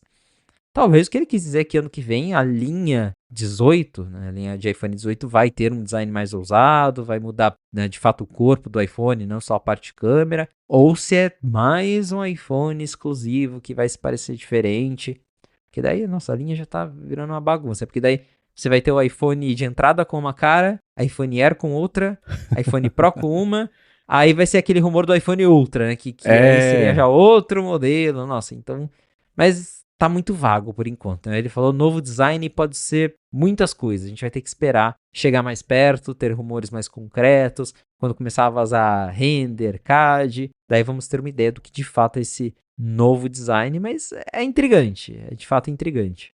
Eu só não tenho a menor confiança de que isso é pro ano que vem. A menor. Também não. Porque se para redesenhar um mouse... não deve ser. Não, né? Mas tudo bem, né? É o que o Gurman comentou. Inevitavelmente, daqui a uns meses, falar, isso foi empurrado para talvez agora 2027 e segue o bumbo, né? Agora, sobre. A gente quero trazer aqui sobre o iPhone 16. A gente falou agora um pouquinho sobre ele no comecinho do episódio, né? Primeiro um follow-up que 2 pessoas mandaram. Tanto o Rubens quanto o Matt falaram assim que o E é de essencial, de essential, que a Apple trouxe ali só o que precisa mesmo para ter um modelo de base. E achei curioso eles terem, não sei se algum youtuber também trouxe uma coisa dessa, mas saíram reviews, né, a respeito do aparelho, testes também a respeito do chip, né, do modem e a comparação sobre isso. Eu quero trazer essas impressões do pessoal a respeito disso, mas antes eu vou tirar um minuto do episódio para agradecer a ExpressVPN, que está mais uma vez patrocinando a fonte e segue oferecendo um mês de graça para você experimentar o serviço e depois 3 meses de bônus se você assinar o plano anual em expressvpn.com/afonte. Se você está viajando nesse carnaval, você usou um Wi-Fi que você não conhece, né? O do hotel, ou o do aeroporto, se você foi para fora, o próprio do avião, né? Que você paga, mas ainda assim os seus dados são uma parte aí do preço da conexão e você pode proteger a sua conexão com a ExpressVPN. Fica tudo, roteia lá pelos servidores impenetráveis dela e nem ela sabe o que você está fazendo, que dados que você está trocando, os sites, serviços, por quanto tempo, qual que é o seu aparelho, a versão. Você protege tudo isso. E a parte de streaming, que é a parte das mais bacanas aqui da ExpressVPN que você pode usar, é você se conectar ao Max ou o aplicativo do seu serviço de streaming favorito, rotear a conexão pelo país que você escolher e você vê o catálogo desse país, que é diferente daqui do Brasil. Isso é muito bacana, abre muitas possibilidades de streaming. Ou se você só quiser proteger mais a sua conexão, você pode, se está aqui no Brasil, rotear pelo Brasil, o servidor que ela tem por aqui mesmo no Brasil, e fica tudo mais protegido, criptografado, e nem ela sabe o que está acontecendo. Então, para conhecer melhor tudo o que ela tem a oferecer e ver como é fácil colocar no iPhone, no iPad, no Mac, na Apple TV, que é como eu uso todo dia, ou direto no roteador de casa, para você proteger tudo de uma vez só, vai em expressvpn.com/afonte ou usa o cupom AFONTE no checkout ou clica aqui para cair já com o cupom aplicado e testar de graça por um mês e assinando o plano anual ter 3 meses de bônus no fim desse ano. Uma última vez, expressvpn.com/afonte. Muito obrigado à ExpressVPN pelo patrocínio de mais esse episódio do podcast e pelo apoio a toda a Gigahertz. Valeu, ExpressVPN! Muito bem, temos os primeiros review naquelas, né? Primeiras impressões glorificadas dos review precisa de um tempinho, né? Mas dos iPhones, do novo iPhone 16e, e o pessoal aparentemente, assim como a Apple tinha prometido, prestou muita atenção e gostou muito da autonomia, né? A bateria dele, e em segundo lugar que ganhou bastante destaque por motivos óbvios, é o chip C1, o primeiro chip de dados que a Apple lança por conta própria como resultado da aquisição da unidade de chips da Intel há 1 bilhão de anos a essa altura. Né? Mas não foram só elogios. Existe uma crítica, especialmente também. Não é muito ousado ter previsto isso, que virou verdade. Assim, o preço. O pessoal lá fora está reclamando, imagina aqui, né? Mas e aí, desses primeiros reviews, o que te chamou a atenção que você acha que vale a pena a gente repercutir por aqui? Acho que o principal destaque é o chip C1 mesmo, o modem 5G da Apple, porque tinha, né, puxando o histórico, primeiros rumores. A Apple comprou a divisão de modems da Intel lá em 2019 e todo ano era, a Apple não está conseguindo fazer. A Apple vai jogar no lixo esse negócio porque não está saindo, a performance não está boa. Lembro que o Gurman falou uma vez, pô, o modem, né, segundo as fontes dele, o modem está esquentando, não está rendendo. E aí os últimos rumores eram, a Apple vai testar esse modem em produtos específicos, né? Tanto que não deve chegar na linha 17, talvez no Air, mas nos modelos Pro, daí ainda vai ser modem da Qualcomm. Então, por consequência, eu tinha uma expectativa de que, pô, esse modem aí não vai ser muito legal, né? Mas tá sendo, tá sendo. Os reviews elogiam bastante, pessoal fazendo, né, teste ali no dia a dia, ou rodando aqueles testes de speed test que você mede a velocidade bruta mesmo da conexão. Todo mundo falando, olha, não tá deixando a desejar a velocidade que um iPhone 16e do lado do iPhone 16 Pro Max. Velocidade 5G é a mesma, tudo igual, conexão estável. E até já teve um teste de laboratório que mediu mesmo a performance do novo modem. E está mais do que confirmado. Além da performance ser bem parecida, o modem da Apple consome muito menos energia. Então até ali, segundo eles, né, no teste, o iPhone 16 com o modem da Qualcomm, ele estava consumindo ali 0,88 watts na conexão 5G, enquanto o chip C1 consome 0,67. Então, uma diferença de 24%. E outro teste bem legal também é que quando o sinal está baixo, quando você está sem sinal, com o sinal mais baixo, seu telefone acaba gastando mais bateria porque o telefone meio que se força a ficar buscando o sinal, tentando encontrar sinal, e isso drena a bateria. Então, testaram também ele com sinal baixo e perceberam também no laboratório que o C1 da Apple também é capaz de gerenciar melhor isso para não drenar tanto a bateria quando você está com um sinal mais baixo ou está sem sinal. E isso é bem legal. Então, resultou aí do que a Apple prometeu, uma bateria maior. Já abriram o iPhone 16e, já mostraram ele por dentro, e ele tem sim uma bateria maior, que também é bem legal. A bateria dele é bem maior que a bateria do iPhone 16 base, e também que a do iPhone 16 Pro, o menor de 6.2 polegadas, né? O modelo Pro Max e o Plus, aí sim eles têm uma bateria bem grande, mas o iPhone 16e, até por ter uma câmera só, eu fiz um post do teardown dele lá no 95Mac, e tem no vídeo, que eles colocam o 16e ao lado do 16 normal.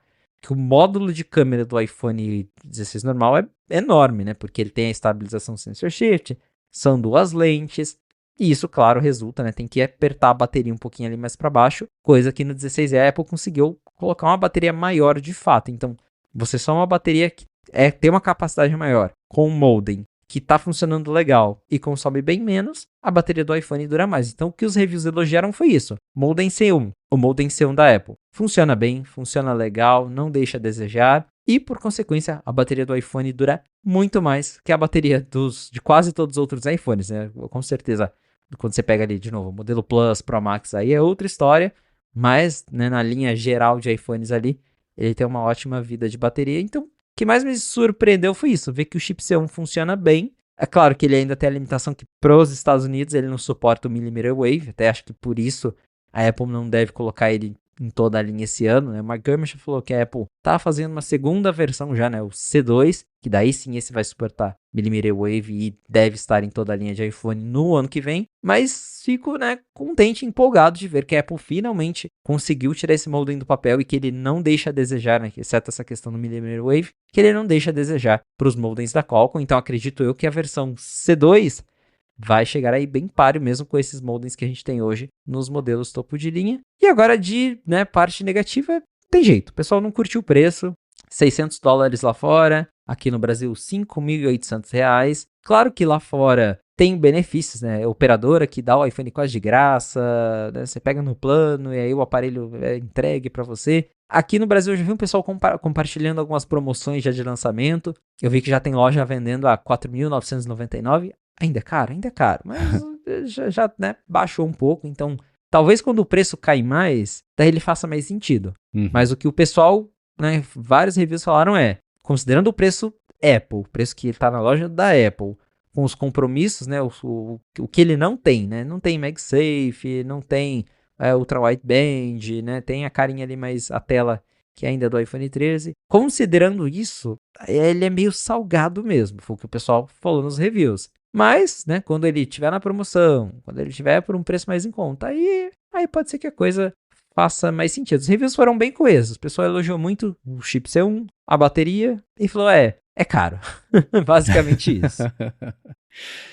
O destaque, eu acho que ele vai ser lembrado como o iPhone intermediário de quando a Apple testou o chip dela, que é oferecer um desempenho comparável, só que muito mais economia de bateria. Aí pronto, fechou, né? Na hora que se estiver nos aparelhos todos, etc., é um dos jeitos de você otimizar a bateria e ou dar mais autonomia ou poder colocar um processador mais parrudo ainda, que exija mais do telefone ainda e que mantenha a bateria, que é o que a Apple fez desde o começo, né? Na verdade, a duração do iPhone, o que dita a autonomia da bateria é o quanto ela quer puxar da bateria com processamento, recursos, etc.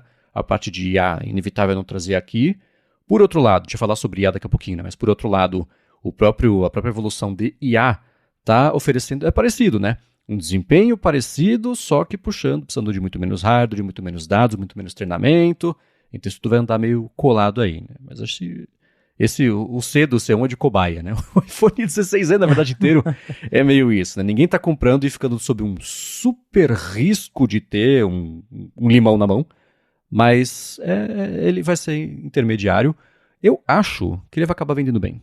Porque é o lance de, sim, o preço é salgado até você considerar os outros. Então ele vai ser mesmo a porta de entrada.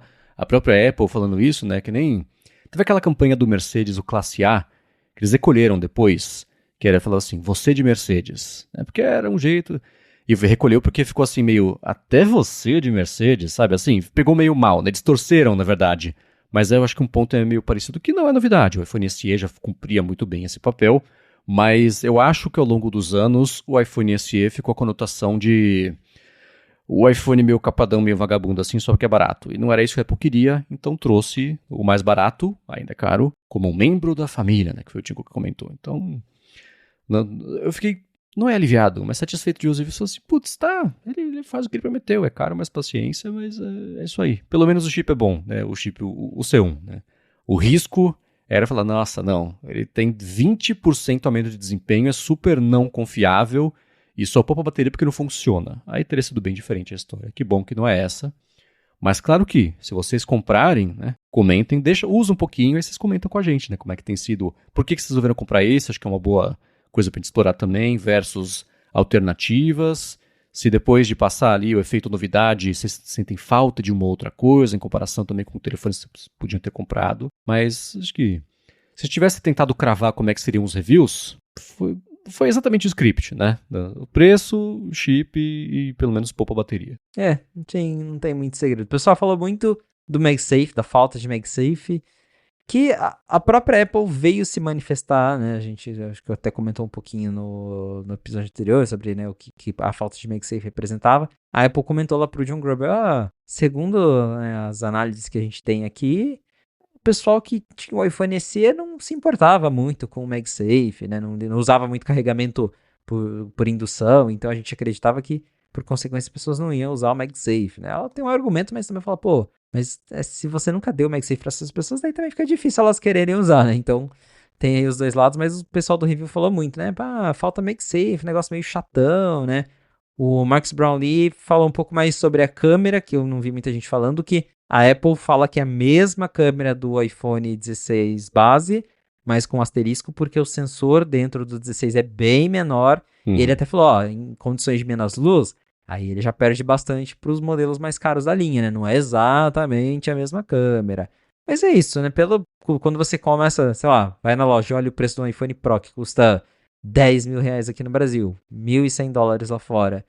E às vezes você só quer, sei lá, tá no seu iPhone 11, que é um telefone novo.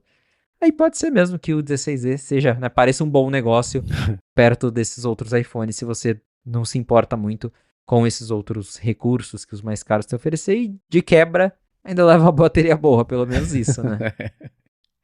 Agora, na semana passada, você publicou uma matéria que eu achei bem interessante, né? Contando pros gringos, na verdade, como é que é a vida fora de lá, né? Da bolha que eles vivem ali, de tudo funcionar bonitinho no seu idioma. E você explorou como é que é usar a Apple Intelligence quando você vive em mais de um idioma, né? Eu queria te perguntar primeiro assim, se você descobriu, teve algum insight, algum jeito novo de olhar para talvez a Apple Intelligence ou uso multilíngua de um dispositivo fazendo essa matéria, você descobriu uma coisa nova, por exemplo, de Apple Intelligence, e depois também, se você mediu a recepção do pessoal, falou, nossa, o mundo é assim para vocês? Quando é mais difícil, né? Não tinha ideia. Então, eu fiz essa matéria justamente porque, vivendo em 2 idiomas, o meu telefone tá em inglês, escrevo em inglês todo dia, mas não tem jeito, né? Eu moro no Brasil, então tô conversando com amigos em português, com a família em português. E a Apple Intelligence só estava disponível em inglês, agora no beta dos 8.4 funciona em português. E eu tinha esse medinho da coisa não funcionar muito bem em 2 idiomas, porque a Apple, a gente sabe, a Siri mesmo, né? A carangueja sempre teve problema em entender 2 línguas. Você quer pedir uma música que o nome é em inglês, mas só se ele tá em português, não tem jeito, ela entende errado. Eles deram uma melhoradinha, mas ainda assim, se não for uma coisa muito conhecida, eles falam Taylor Swift, aí se for outra coisa mais complicada, fora do eixo ali mais conhecido, ela já não conhece, né? Não sabe, não entende o que você tá tentando falar. Então, eu tava com esse medo de, pô, Apple Intelligence, né? Meu telefone tá em inglês, será que eu vou conseguir usar alguma coisa em português sem ter que mudar o idioma do celular? E a resposta é sim. Então eu fiz vários testes e descobri que funciona. Por exemplo, o Genmoji. Eu posso descrever um Genmoji em inglês, vai entender, e posso descrever um Genmoji em português também, que ele entende e cria ali o Genmoji baseado no que eu escrevi. Então isso eu achei super legal, né? Não precisa nem trocar o teclado do celular, só escrever nas 2 línguas. Porque lá nos meus ajustes, né, a pessoa me pergunta, mas como é que funciona isso? Lá nos ajustes do iPhone e do Mac também, você consegue definir mais de um idioma, né? Você consegue ter um idioma secundário. Que até, o aplicativo não está disponível em X, ele vai para o segundo idioma que você colocou ali. Então, se você coloca lá, por exemplo, o meu tá inglês, português, a Apple Intelligence também vai baixar os modelos em português. Então, quando você tentar usar o Genmoji, vai funcionar nos 2 idiomas. O Image Playground também funciona nos 2 idiomas. Correção de texto, mesma coisa. Então, o resumo, a gente até comentou isso, mas funciona, né? Está lendo um resumo, está lendo uma matéria em português e quer resumir, vai ter o resumo em português. As writing tools, né? Ferramentas de texto. Você quer, até mandei um exemplo para o Marcos ali, que eu peguei a minha matéria do Power BI Pro 2 e escrevi para a Apple Intelligence. Resumo o conteúdo para um post no Instagram. Aí saiu bonitinho ali o resuminho. Até, inclusive, eu fiquei surpreso. Colocou emoji, brilhinho, né? Hashtag. Eu falei, nossa, olha só que bacana, né? Então, assim, descobrir coisa nova, né? Tirando o fato que suporta 2 línguas e que é ótimo isso, não tem coisas novas. Mas acho que por funcionar nos 2 idiomas eu vou acabar usando mais, porque não vou ter que ficar dividido entre 2 mundos, né? Vou ter que usar o telefone em português, mas aí quando eu receber coisa em inglês não funciona, ou vice-versa, não. Tanto que notificação mesmo na central de notificações, chegou notificação em português, o resumo aparece em português, chegou coisa em inglês, já aparece o resumo em inglês, ele lida bem com as 2 coisas, então tá sendo mais legal do que eu esperava, né? Apple Intelligence ainda, de novo, tá engatinhando. Eu particularmente ainda prefiro usar a ChatGPT do que usar as ferramentas de texto da Apple. Acho que a coisa ainda está meio básica, mas o fato de funcionar nos 2 idiomas já tem feito eu recorrer à Apple Intelligence com mais frequência, porque eu sei que eu não vou precisar ajustar o meu pensamento pro idioma que está no celular. Eu estou pensando em português? Vai o prompt em português. Estou pensando em inglês? Vai o prompt em inglês, e os 2 funcionam, então isso é bem legal. Eu sempre comento no área de trabalho sobre como você tem que fazer a ferramenta se moldar a você e não o oposto. Porque se você for se moldar... Aí volta o quê? Ao iPhone fechado, etc. Mas moldar, porque aí fica natural você usar, né? Então, primeiro, é um alívio ver que está funcionando como a gente esperaria, que é ele ser do contexto e não você ter que ficar trocando, configurando, porque aí esquece, né? E a gente poderia achar que ia ser assim, porque no fim das contas a Siri sempre foi assim e sempre foi essa porcaria que ela é. Inclusive a gente fala da Siri já também, né? Então, eu recomendo dar uma espiadinha aqui na matéria do Felipe, ficou bem interessante. E é engraçado ver um dos comentários, o cara fala, nossa, eu não tinha ideia de como é difícil essa vida pra vocês. Você fala, pois é, né, mundo maior que Cupertino. Então, eu achei bacana. Mas sobre a Siri, o que pentou foi, de novo na mão do Mark Gurman, que, putz, esquece que isso venha tão cedo, essa Siri mais conversacional. Se eu tô ativando aqui a carangueja de todo mundo, desculpa, tá? Vou tentar falar carangueja agora, né? E isso veio na mesma semana em que a Amazon lançou a Alexandra Plus, que é basicamente o ChatGPT deles, com integração com seus dados e automação, e inteligência, contexto, etc. Tudo no mundo das promessas, vamos ver. Deve lançar agora em março, nos Estados Unidos, por enquanto só as caixinhas, então é outra coisa, né? Mas parece que a Siri mais conversacional mesmo tá tão atrasada que a gente pode talvez passar a esperar que isso venha de verdade só em 2027, é isso mesmo? É isso mesmo. Então, pro Nossa. pessoal que...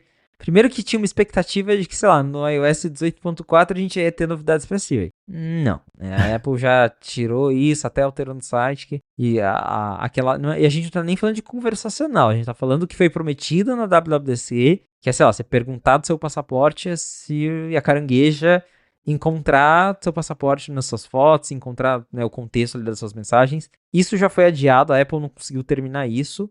E aí tinha um rumor, né? O próprio Gurman falou, a Apple tá trabalhando em LLMs mesmo pra Siri, né? Pra ela gerar texto, pra ela conversar, tal qual o ChatGPT, pra ela ser um chatbot mesmo, mais eficiente. O plano inicial era que isso ia aparecer em algum momento no iOS 19.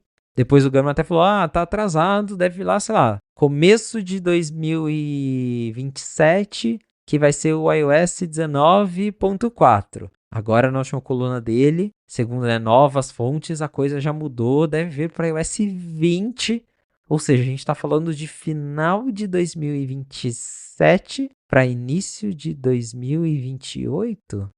É isso mesmo? Então, assim, a coisa tá feia lá pro time da Apple Intelligence. Eu não sei exatamente como que é a organização da Apple lá dentro, mas parece às vezes que eles não têm um time de Apple Intelligence. Parece que é o time do iOS que faz o que tem que fazer. Então, tipo, agora o time tá ocupado com a Apple Intelligence. Vai todo mundo trabalhar em Apple Intelligence. Agora tem que corrigir bug. Para o que tá fazendo e, pô, uma empresa com o valor da Apple tem que ficar parando o X para fazer Y. É meio complicado, né? E é aquilo que a gente sempre comenta. A Apple Intelligence já começou a briga atrás de todo mundo. Né? Não tem o que negar. Ela já está atrás de todo mundo. E a gente tem aquela expectativa de, pô, não, ela começou atrás, mas ela vai conseguir, né? Recuperar o prejuízo, vai chegar no mesmo nível. Mas vendo essas notícias e vendo a prática também, né? Porque, literalmente, acabei de falar, estávamos esperando já uma Siri mais avançada no beta que saiu agora. A Apple já cancelou isso e falou que já jogou para maio 18.5. Então, assim, o que a gente vê na prática é que a Apple não está conseguindo fazer, não está conseguindo entregar. Isso preocupa porque isso esbarra não só na Apple Intelligence, mas no resto do iOS. Se o time todo está tentando fazer esse negócio funcionar, quem está corrigindo o bug do iPhone? Né? Quem tá melhorando o desempenho do sistema? Como é que vai ficar o iOS 19 se está todo mundo tentando fazer os recursos da WWDC do ano passado entrarem ainda no iOS 18? Então, são tantas questões, e vendo essas reportagens, né, escutando de fontes, a Apple tá bem enrolada quando o quesito é IA. É um círculo vicioso difícil, né? Porque essas funcionalidades não funcionam direito, as pessoas dizem, mas que bobagem, não presta, não tem motivo para fazer isso aí, tá perdendo tempo, etc. E aí você não consegue justificar investir mais ainda. E ela, sim, comparando com o resto do mercado, é coisas simples, coisas básicas hoje em dia, né? Tá muito atrás e tá aumentando a distância, o que é pior ainda, né? Se fosse assim, putz, começaram atrasado, mas estão estruturando, estão segurando, estão soltando aos pouquinhos e beleza, a gente tá vendo não, né? A distância entre ela e o resto da concorrência hoje é o dobro em relação à WWDC do ano passado, quando a gente falava assim, anuncia qualquer coisa, pelo amor de Deus. Anunciou, não adiantou muita coisa, né? Então você apoiar, não que ela apoiou um negócio nisso, mas depender disso para vender telefone, mas nem os telefones vendidos com a função básica tá funcionando direito, é um problemão. Eu não tenho expectativa de que isso vai mudar tão cedo, porque parece que tá complicando, tá piorando a situação. O meme do cara ia melhorar, que tá ruim, parece que tá melhor, agora piorou. Então, acho que isso define bem, né, ali o caso da Apple Intelligence, e é uma pena. E assim, se começar do zero hoje, parece que seria mais rápido do que tentar consertar e endireitar toda a estrutura zoada da carangueja.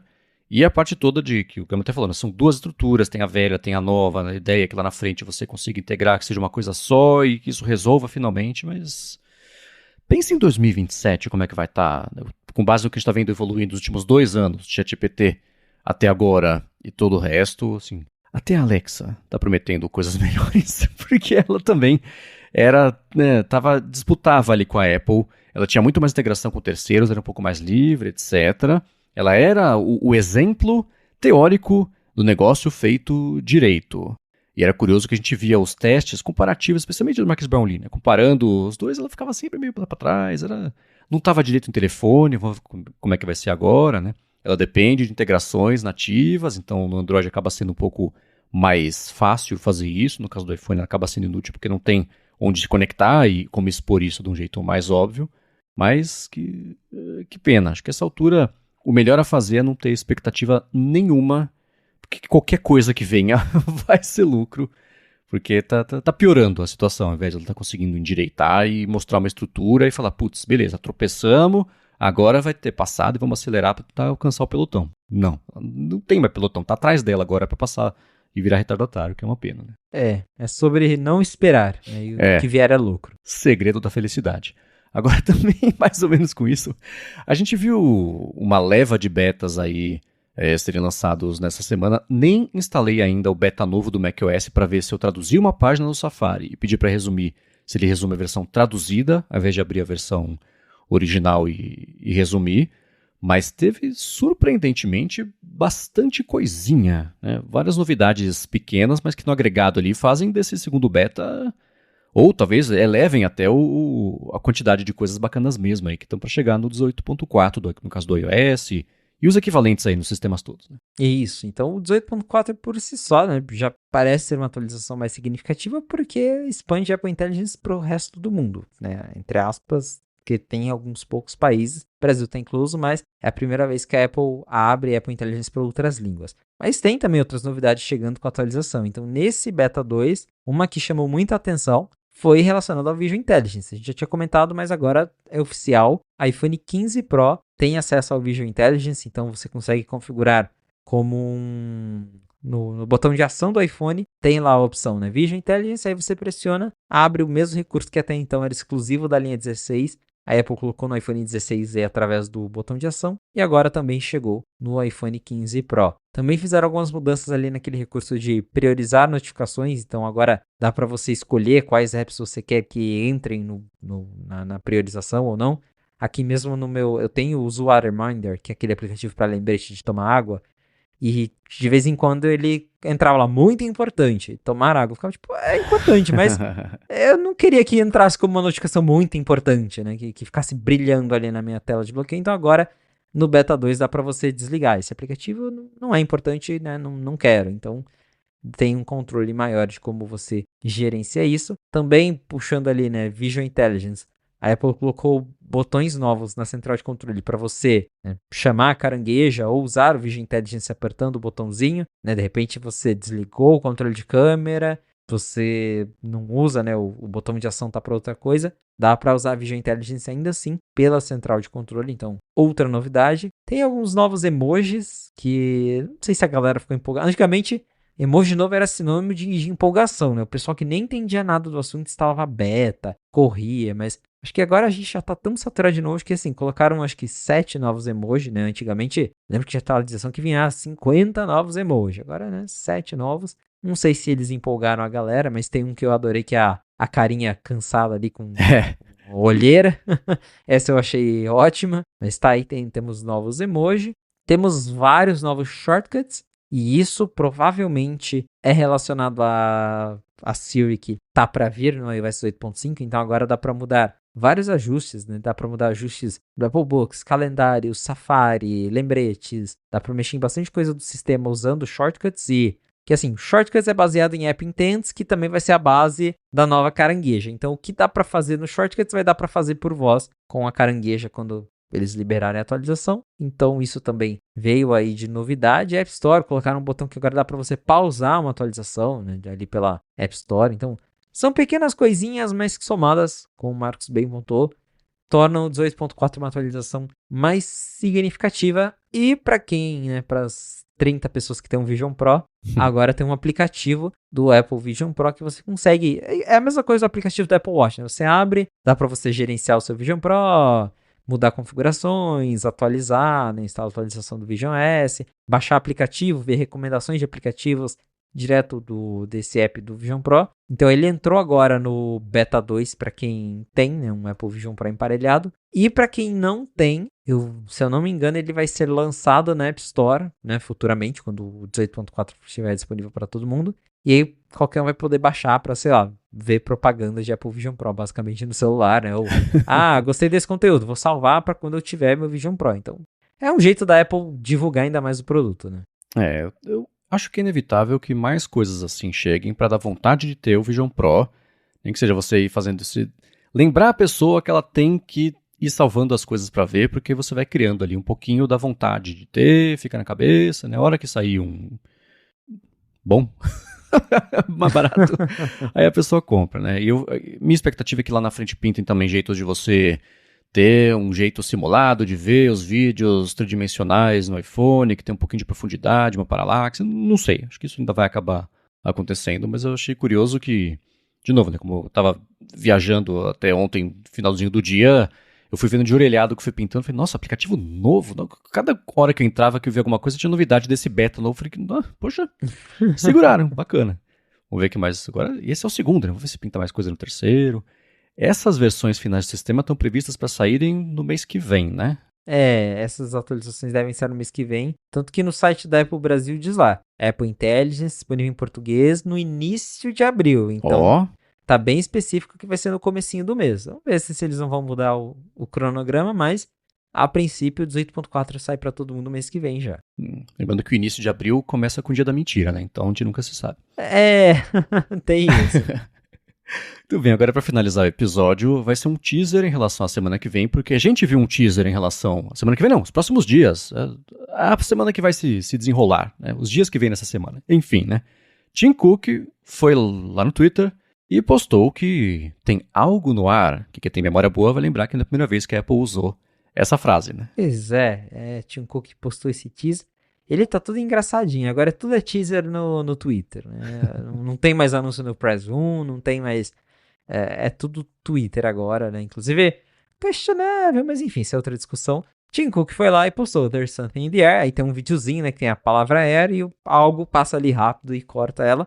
Já tínhamos rumores. MacBook Air M4 muito provavelmente, né? Tem também rumores que a Apple ia lançar um iPad Air atualizado, mas eu acho que esse em específico, até pela frase, deve ser o...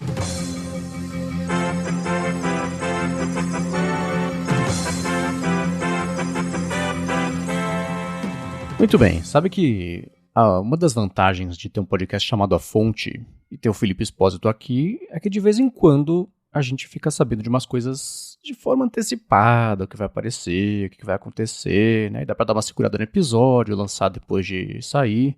Hoje não é um desses dias. Hoje a gente foi pego de surpresa completamente. A gente terminou de gravar, deu 43 segundos e meio, saíram press releases da Apple falando sobre um bando de lançamento diferente até da expectativa que todo mundo tinha. A gente vai falar sobre expectativas de próximas horas, basicamente, nesse pedaço aqui. Mas entre a gente gravar, editar e tá gravando agora o nosso plantão aqui para publicar o episódio, temos novos iPads e não novos Macs para repercutir. Te pegou de surpresa assim como a mim? Pois é, a gente já estava especulando o teaser do Tim Cook Air, a frase Something in the Air, e aí falamos aqui, eu falei, não, vai ser MacBook Air, claro que vai ser MacBook Air. não foi MacBook Air, foram novos iPads, novo iPad de entrada e novo iPad Air, e são atualizações bem discretas também, né, não temos grandes novidades. Eu até estava revisando aqui, olhando, eu abri a página de comparação do site da Apple, coloquei, né, iPad 10, iPad 11. O que mudou nesse iPad foi essencialmente que ele agora, vamos começar, né, pelo de entrada, o iPad 11, nada, o iPad Boy. Ele agora tem o chip A16, que isso foi uma surpresa negativa, pra mim pelo menos. Tem chip A16 e ele foi do Bluetooth 5.2 para o 5.3. Uau! E é isso, são as duas únicas coisas que mudam nas especificações. O chip, que era o A13 no iPad 10, foi para o A16 no iPad 11, e o Bluetooth, que agora é o Bluetooth 5.3, antes era o 5.2. A Apple também lançou um novo iPad Air, e dependendo do ponto de vista, tem ali uma coisa mais significativa, não, porque a gente foi do M2 para o M3. Né? Então tem ali sim ganhos de desempenho também. O M3 tem algumas melhorias significativas em comparação com o M2. Temos um novo Magic Keyboard para esse novo iPad Air M3, então isso acaba sendo um destaque. E também, tirando isso, é a mesma coisa. O design dos dois iPads é o mesmo, dos modelos anteriores, então por fora eles são iguais. A Apple não trocou nem o wallpaper, é o mesmo wallpaper, a mesma imagem promocional, as mesmas cores, tudo igual, só muda o chip. No caso do iPad 11, agora tem o A16 e o iPad Air agora foi para o M3. Então, antes de eu falar aqui as minhas considerações, o que mais te surpreendeu, positivamente ou negativamente, Marcos? Olha, a primeira surpresa, eu acho, eu vou confessar, já confessei algumas vezes, vou reafirmar. O mercado de iPads não é exatamente a coisa que eu acompanho mais de perto na minha vida. Porque eu acho confuso e os updates são tão pontuais e parecidos, como a gente está falando que é o caso aqui hoje, né? Eu tinha a impressão de que numa atualização de iPads a gente veria talvez um M4, deixando mais a prova de futuro, porque ele saindo agora com o M3, com todo o resto da linha trocando para um M4, eu suponho que vai pular o M4 e vai para um M5. Tô falando do próximo iPad, né? Mas tô tentando fazer sentido aqui da situação, né? Gostei que o acessório dele, o Magic Keyboard, tem ali as teclinhas de função, ele tem um trackpad maior, me parece também? Tem, diz a Apple que tem. Pouquinho maior. É, né? Ok, né? Então tem que comparar bem lado a lado ali para ver talvez o ganho do trackpad, mas tecla de função, beleza. Do Air é basicamente isso. Agora, do iPad Boy, é surpreendente ele não ter acesso, não ser compatível com o Apple Intelligence. Foi uma coisa que você até fez uma matéria separada a respeito disso no 95 Mac. Imagino que seja por conta de chip e RAM, basicamente, né? E acho que esse vai ser o assunto, né? E a crítica, dá pra fazer a crítica óbvia, né? E a Apple acredita na própria Apple Intelligence, que é absurdo, então eu não tô colocando porque eles sabem que ninguém vai usar. Não sei.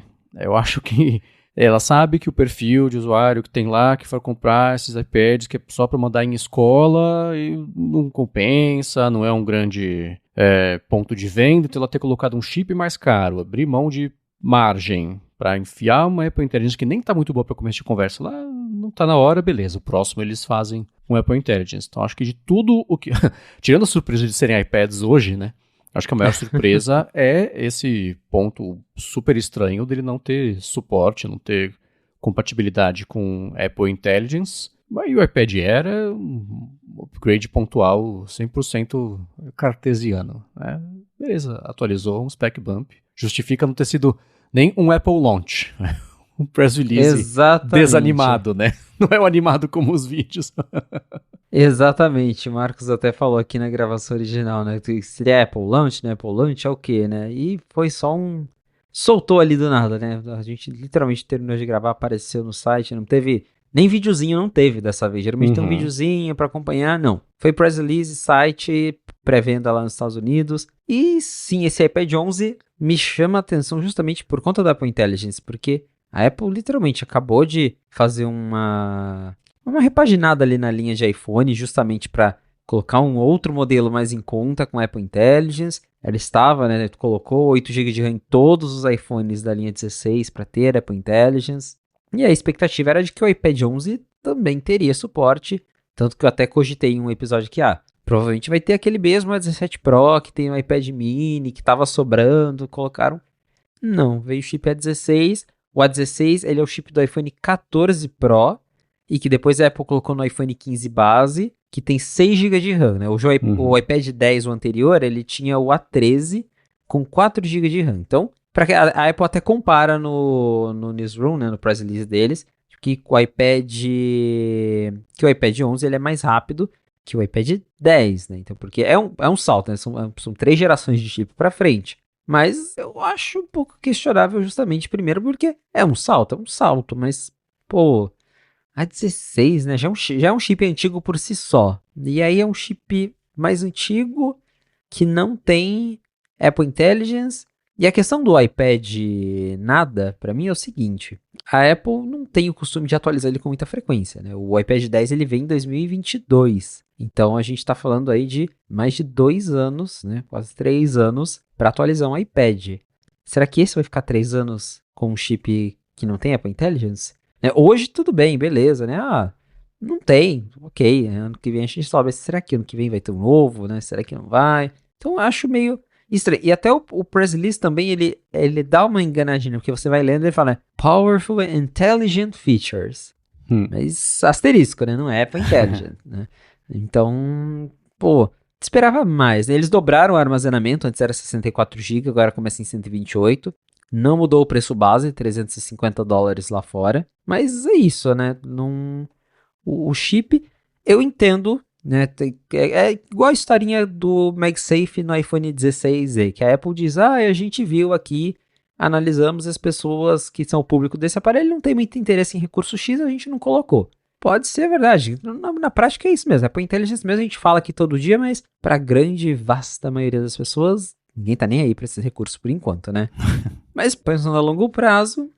Eu acho que não ter interesse é uma coisa, e não vai deixar de comprar porque não tem é outra. A pessoa pode até ter interesse em MagSafe, mas é isso, não tem, não vou comprar.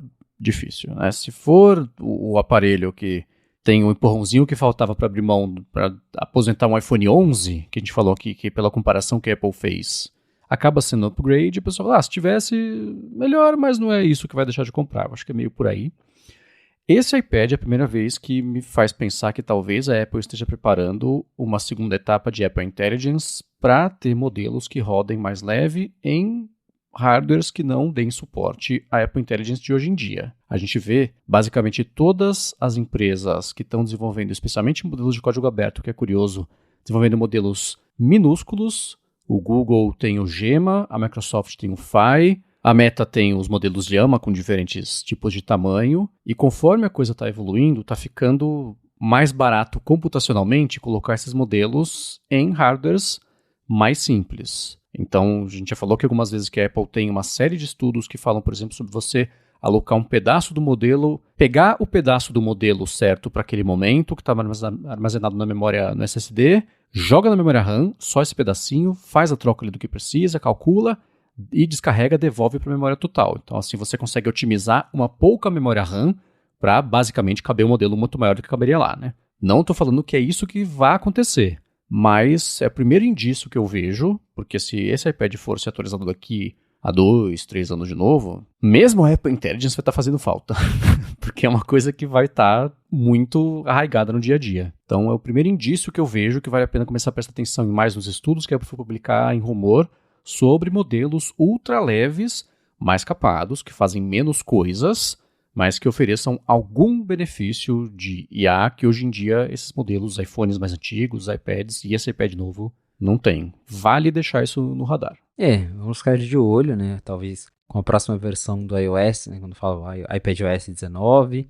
Novamente, a Apple até destaca aqui algumas coisinhas, né? Tipo, recursos inteligentes, ela fala da calculadora lá, do Math Notes, que detecta o que você escreve para fazer os cálculos. Super bom para a escola. Ela até fala, tipo, tem algumas coisinhas, né? Mas Apple Intelligence mesmo tá de fora. Então, quem sabe lá na frente ela traz alguma coisinha ou outra ali, acaba liberando, né? Tal qual iPhone 15 Pro esses dias mesmo, né? Não tinha Visual Intelligence, agora tem, né? Porque, enfim.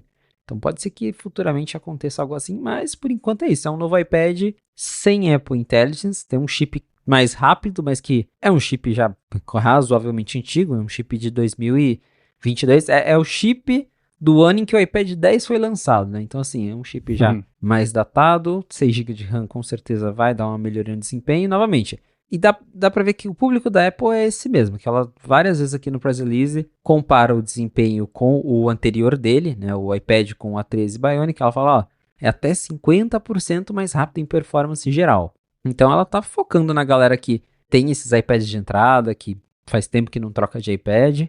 E ela também fala aqui, né, que é até 6 vezes mais rápido do que o tablet Android mais vendido. Qual que é? A gente não sabe, mas ela, claramente, ela tá tentando pegar esse público, que é a galera que só quer um iPad pra ver videozinho, pra escola, né, ela reforça essa parte aí de suporte Apple Pencil, tecladinho. Mas é curioso, né, é isso, estratégia da linha de iPad, não tem. Ela lança com base no que tá sobrando no porão, com base no chip que tá lá, e aí vai fazendo a mistureba. Então, vamos ver se esse iPad movimenta um pouco as coisas, mas eu achava que ia ter um A17, pelo menos, assim, 8, ou um A16, que é a mais difícil ainda, mas um A16 com 8 GB de RAM, não sei, pra realmente unificar, falar, pronto, todos os devices agora têm Apple Intelligence. Não. E, né, pensando a longo prazo, é complicado. Eu mesmo até fui procurar, né? Esse iPad hoje, a Apple vai vender ele por 350 lá fora. Por 370 você compra o iPad Air M1 refurbished na Apple dos Estados Unidos. Então, para quem quer, né, mesmo, pegar um iPad novo bacana, às vezes vale mais a pena, né? Pegar um iPad Air M1, procurar alguma outra coisa do que pegar esse modelo. Mas claro, a gente sabe que pensando na prática, tem muita escola lá fora, principalmente, que compra esse modelo e tal. Geralmente o pessoal compra muito esse iPad nos Estados Unidos para fazer cardápio, terminal né, colocar maquininha de cartão, aí usa o iPad. Então, é isso também, né? Talvez a Apple já sabe que esse modelo é o básico do básico, as pessoas compram para usos muito específicos, sabe que não ia fazer falta e foi o chip que estava sobrando lá mesmo, né? E agora do iPad Air M3 também não tem muito segredo. Aí as comparações já são com o iPad Air M1. Se você olhar lá no press release deles, eles falam muito, né, da diferença de desempenho do M1 para o M3 e até mesmo do iPad anterior, que tem o A14. Então também dá para ver que a ideia do iPad Air é já convencer também esse pessoal que faz tempo que não troca, ó, na hora de comprar um iPad novo, mais rápido. Esse aqui tem Apple Intelligence. Mas é isso, nenhuma surpresa, né? É uma atualização de rotina, spec bump. Agora, né, também falamos MacBook Air. E aí, como é que fica? Mark Gurman, depois desses lançamentos, que para ressaltar aqui, né? Mark Gurman lá no comecinho do ano falou que primeiro a Apple ia lançar MacBook Air, depois iPhone SE novo, né, que a gente sabe que é o 16, e depois iPad. Inverteu tudo, né? Porque primeiro veio o iPhone, agora os iPads. Daí agora ele tá falando nas redes sociais que amanhã, possivelmente, a Apple vai lançar o MacBook Air novo, M4. Amanhã é quarta-feira, né? Dia 5. Isso, amanhã é quarta-feira. Então, provavelmente na quarta-feira teremos o MacBook Air M4. De novo, spec bump também, né? Vai do M3 pro M4. E ele acabou de postar uma incógnita aqui, não sei se você viu, que ele falou que pode ser que tenha um novo Mac Studio nessa semana também. Esse era inesperado, acho que ninguém falou de Mac Studio, mas um porém. Ele falou que tem ali a chance de ter um chip M3 Ultra e não M4. Aí eu fiquei tipo, ué, porque o Gurman também ele fala em códigos, né? Então assim, eu não sei se ele quis dizer que o M4 Max é equivalente ao que seria um M3 Ultra. Se vai ser... Eu acho que é mais para esse lado. Eu não acho que a Apple ia lançar a essa altura do campeonato um Mac Studio novo que tá lá, chip M3, né?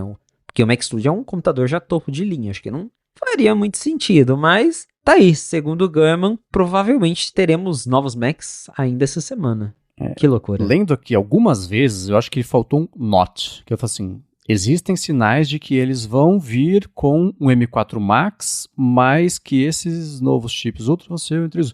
Então acho que ele quis dizer que eles vão vir não com o M4 Max, mas que o seu novo chip Ultra vai ser, sei lá. Então tá, a gente tá fazendo sentido aqui em tempo real de um post bem estabanado, mas ok.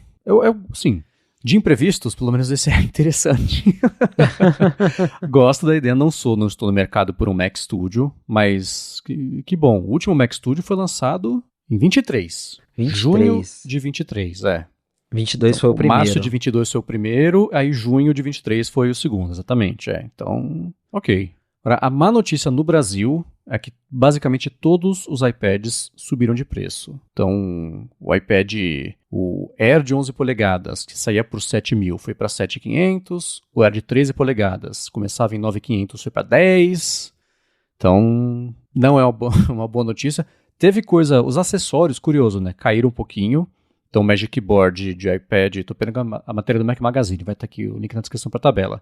O do iPad Air de 11 polegadas era 3.300, caiu para 3. E o de 13 polegadas era 3.800, foi para 3.600. Então, paga mais no iPad, paga mesmo no acessório e não fica elas por elas, sai mais caro do mesmo jeito. Mas ainda assim, teve essa correção, coisa de 10%, dependendo aí do iPad, bastante coisa. Teve de 2%, mas dói do mesmo jeito, né? Então, a gente só ia achar ruim se fosse reduzir o 2%. Falar, então pode ficar, né? Mas quando aumenta, a gente fala, pô, sacanagem, né?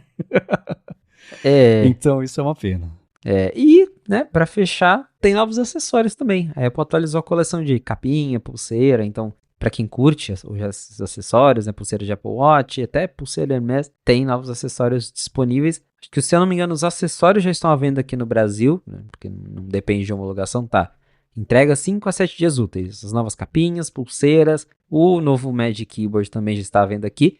Que, inclusive, esse novo Magic Keyboard, ele funciona nos iPad Air anteriores. Estava olhando no site da Apple, porque o Magic Keyboard novo do iPad Pro, né, aquele que é de metalzinho, é só para o iPad Pro M4. O novo do iPad Air é retrocompatível com as versões anteriores, então já está vendendo no Brasil também.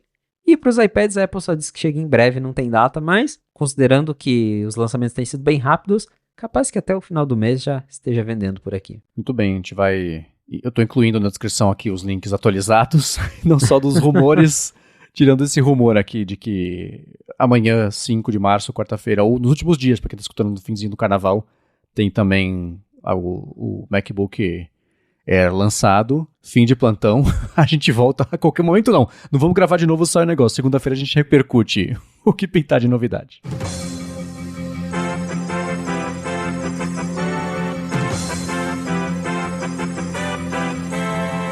Novo MacBook Air, e claro, se ele for anunciado amanhã, já conta pra gente o que vocês acharam, pra daí a gente comentar aqui as reações já, logo no próximo A Fonte. Exatamente. Para achar os links de tudo que a gente comentou, você vai em gigahertz.fm/afonte/141 ou dá uma espiada aqui nas notas do seu player de podcasts. Quero agradecer a ExpressVPN e também a Gorilla Shield pelo patrocínio do episódio de hoje, a vocês que deixam os reviews, as avaliações, especialmente quem recomenda o A Fonte, para a gente poder descobrir o podcast e se informar aqui de geralmente segundas-feiras, o que está rolando lá em Cupertino. E obrigado a você, Felipe, por nos ajudar a fazer sentido do que vem lá de Cupertino. Valeu, Marcos. Obrigado, audiência, por ter ficado com a gente até o final de mais um episódio do A Fonte. Se você quiser me encontrar nas redes sociais pra gente bater um papo, é só me procurar no @felipe.exposto, lá no Instagram e no Threads. Boa, para falar comigo, MVC Mendes, no Instagram e no Threads. Eu apresento por aqui o Área de Trabalho e Área de Transferência. Apresento para a Alura o IA Sob Controle. E escrevo todo sábado pro Mac Magazine. Fim de semana passado soube como passou da hora da Apple abrir o iPhone. O link vai estar aqui na descrição. Comentem por lá se vocês quiserem. Pessoal, obrigado mais uma vez pela audiência de vocês. E a gente volta na segunda que vem. Um abraço e até a próxima.